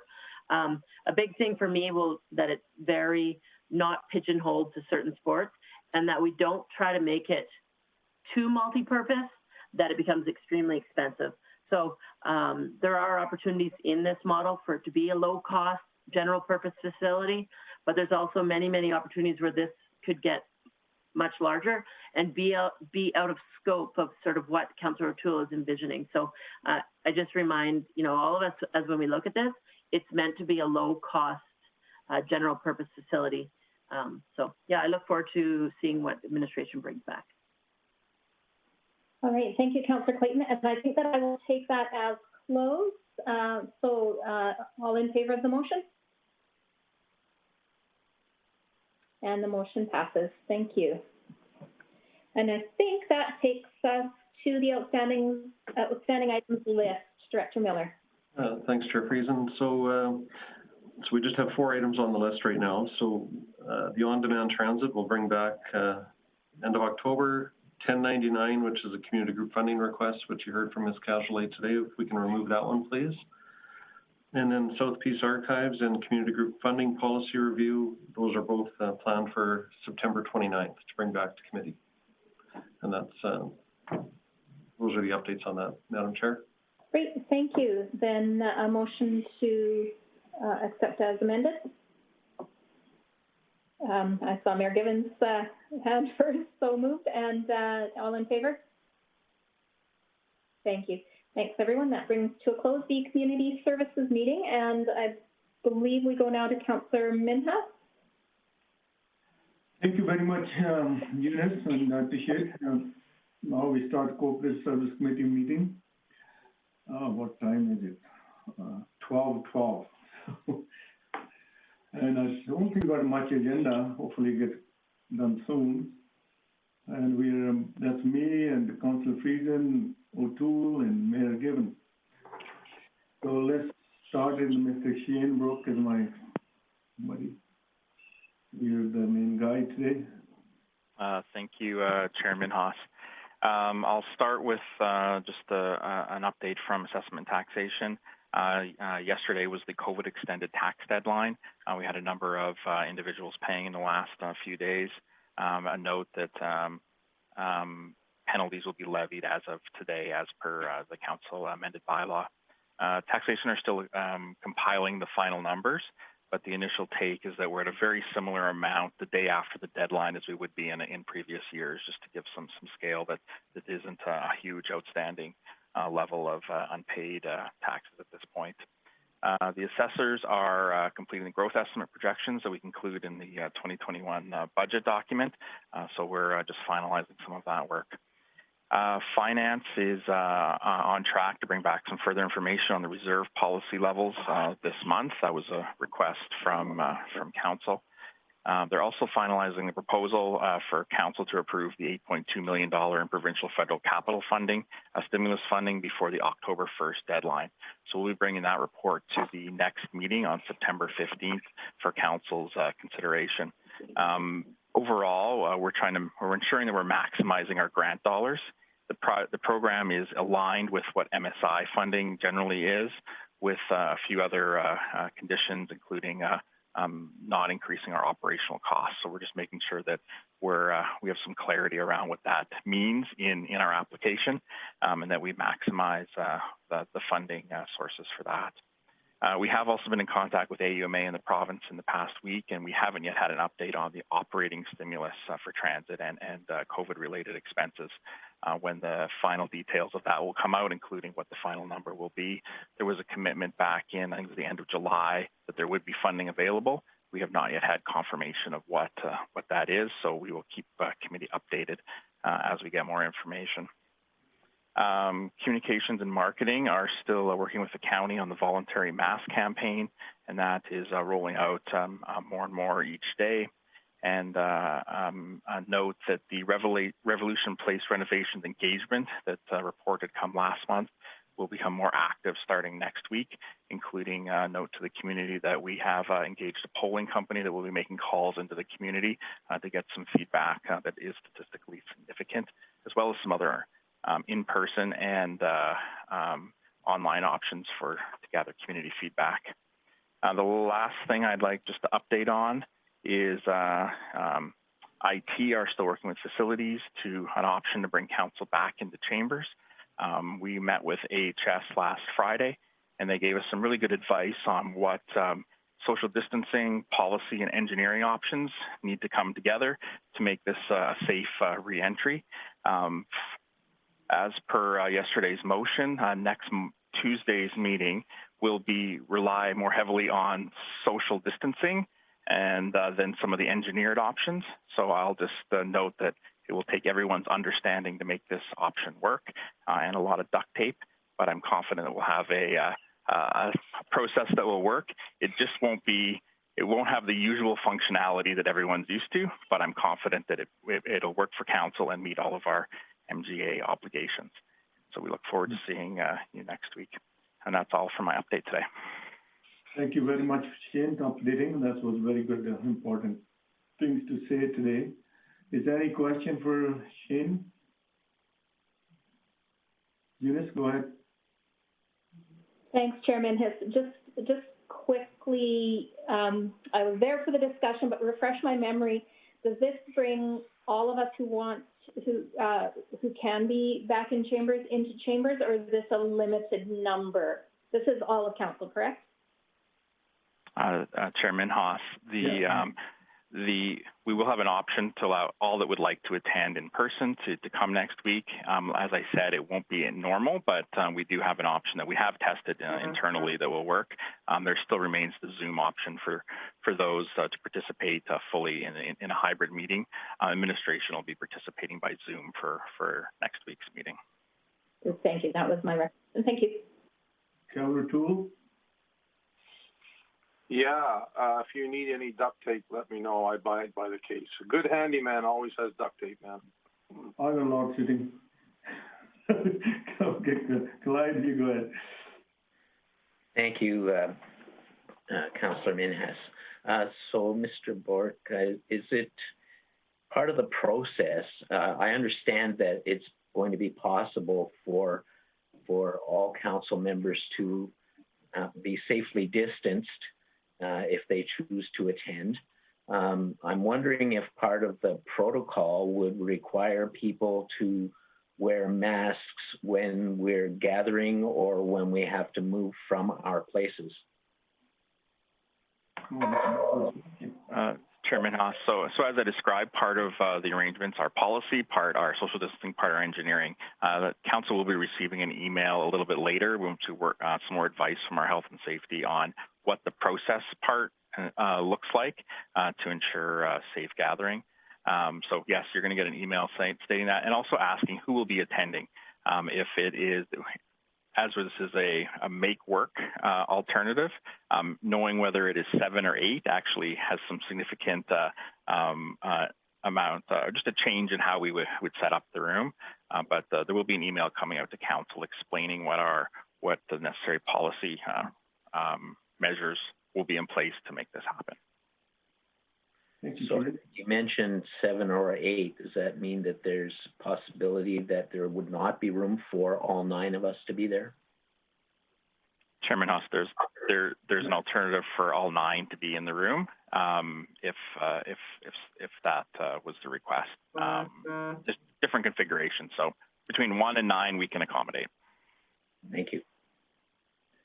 Thank you. So any other question for Shane? If it's not, we don't need the receiving information motion or anything, do we? All right, then we're done with it. And next one is yours again, outstanding item. I think out of one item, Shane. Just item 1108 is on track to come back on or before the 29th of September. Thank you. So can we get a motion for it, please? Update. Go ahead, Eunice. I'll move to accept the outstanding items list. All in favor? Motion carries. With that, I think this is the shortest meeting I've seen for my last few years. And now I think it's Protective Social Service Committee. I think he's gone today, or? And I'm gonna nick out because I'm on data. I'll excuse myself. Thanks. Bye, everyone. Have a great day.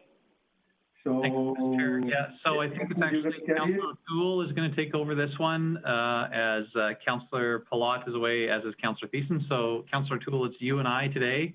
We get to run the show, but there's not much of an agenda to run. So as long as you're making the motions, I'm good to talk. So welcome to the Protective and Social Services Committee meeting for September 1st, 2020. We have one report, and that is the Director Services Area update. Mr. Chris Manuel, if you could jump in. Okay, thank you. I know you'll be disappointed, but I don't have video going this afternoon. I had to switch devices, but I'll lead off with community social development, where they are presently undertaking an engagement campaign in regard to community supportive housing. There's a couple projects that are proposed, and as part of that, they've launched a campaign using the citizen engagement portal off the city website. And there is 2 sessions scheduled. One, I believe, is in person, September 3rd, and the other one is a Zoom engagement session on September 4th, details of which are both available on the city website. In enforcement services, an officer is being dedicated to provide support to our up-and-coming mobile outreach program, which will see the city deploy several outreach workers who actually start with the city this coming Tuesday. So that's exciting. We'll have some more rollout and communication regarding that program, both to council and the broader community. We're just working with comms on that right now. School zones went live today with children going back to school. So enforcement services has redirected their bike patrol units to augment traffic units to help provide more active presence in school zones over the coming weeks. Within GPREP, it's reported that they are doing a introductory to incident command systems training program that will be facilitated by our new GPREP emergency management coordinator. His name's Peter. He has a lot of experience in training, and he's going to be able to offer that in-house to our various municipalities.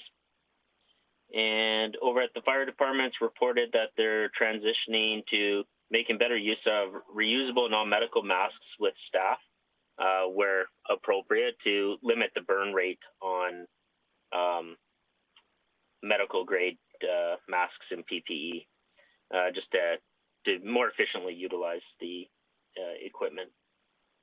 And in the RCMP, the superintendent reported that after a month-long investigation, the RCMP successfully concluded a drug search warrant and made 2 arrests and seized 2 illegal firearms in addition to some narcotics and in cash.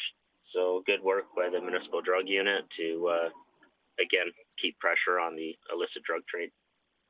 And that's the weekly update. Well, thank you very much. Open to questions. I see Councillor Bressie. Go ahead. Great. Thanks, Councillor O'Toole. My question is about the Police Advisory Committee. I've noticed that we've started recruiting for a number of other boards and commissions, but I haven't seen applications for that advisory committee being opened up yet. Can you give me a timeline on when we expect to start getting that thing up and running? Thanks, Councillor. I was advised that it should be out this week. Great. Thank you. All right. With that, we have the outstanding items list. If Chris, if you want to walk us through that, please. Yeah, certainly. So fairly small list at the moment, but 2 of the items are scheduled for the next committee meeting and are on track. The 3rd item is also on track for November. Okay, thank you so much. With that, is there any questions to the outstanding items list? Mayor Given, would you like to make a motion to accept this outstanding items list? Is that up to me? Oh, man. Yes. I'm giving you that authority. How does that sound? Okay, thank you very much. With that, well, we still have to vote. We should vote on it, eh? Yeah, you lead, I'll follow. There you go. All in favor, yeah. Thank you very much. And with that, we had a heck of a day today. Long meetings, short meetings, a little bit of everything. Thank you for being here. Your presence is valuable. Thank you. Thank you, everyone. Bye, everyone. Enjoy the rest of your afternoon. You too.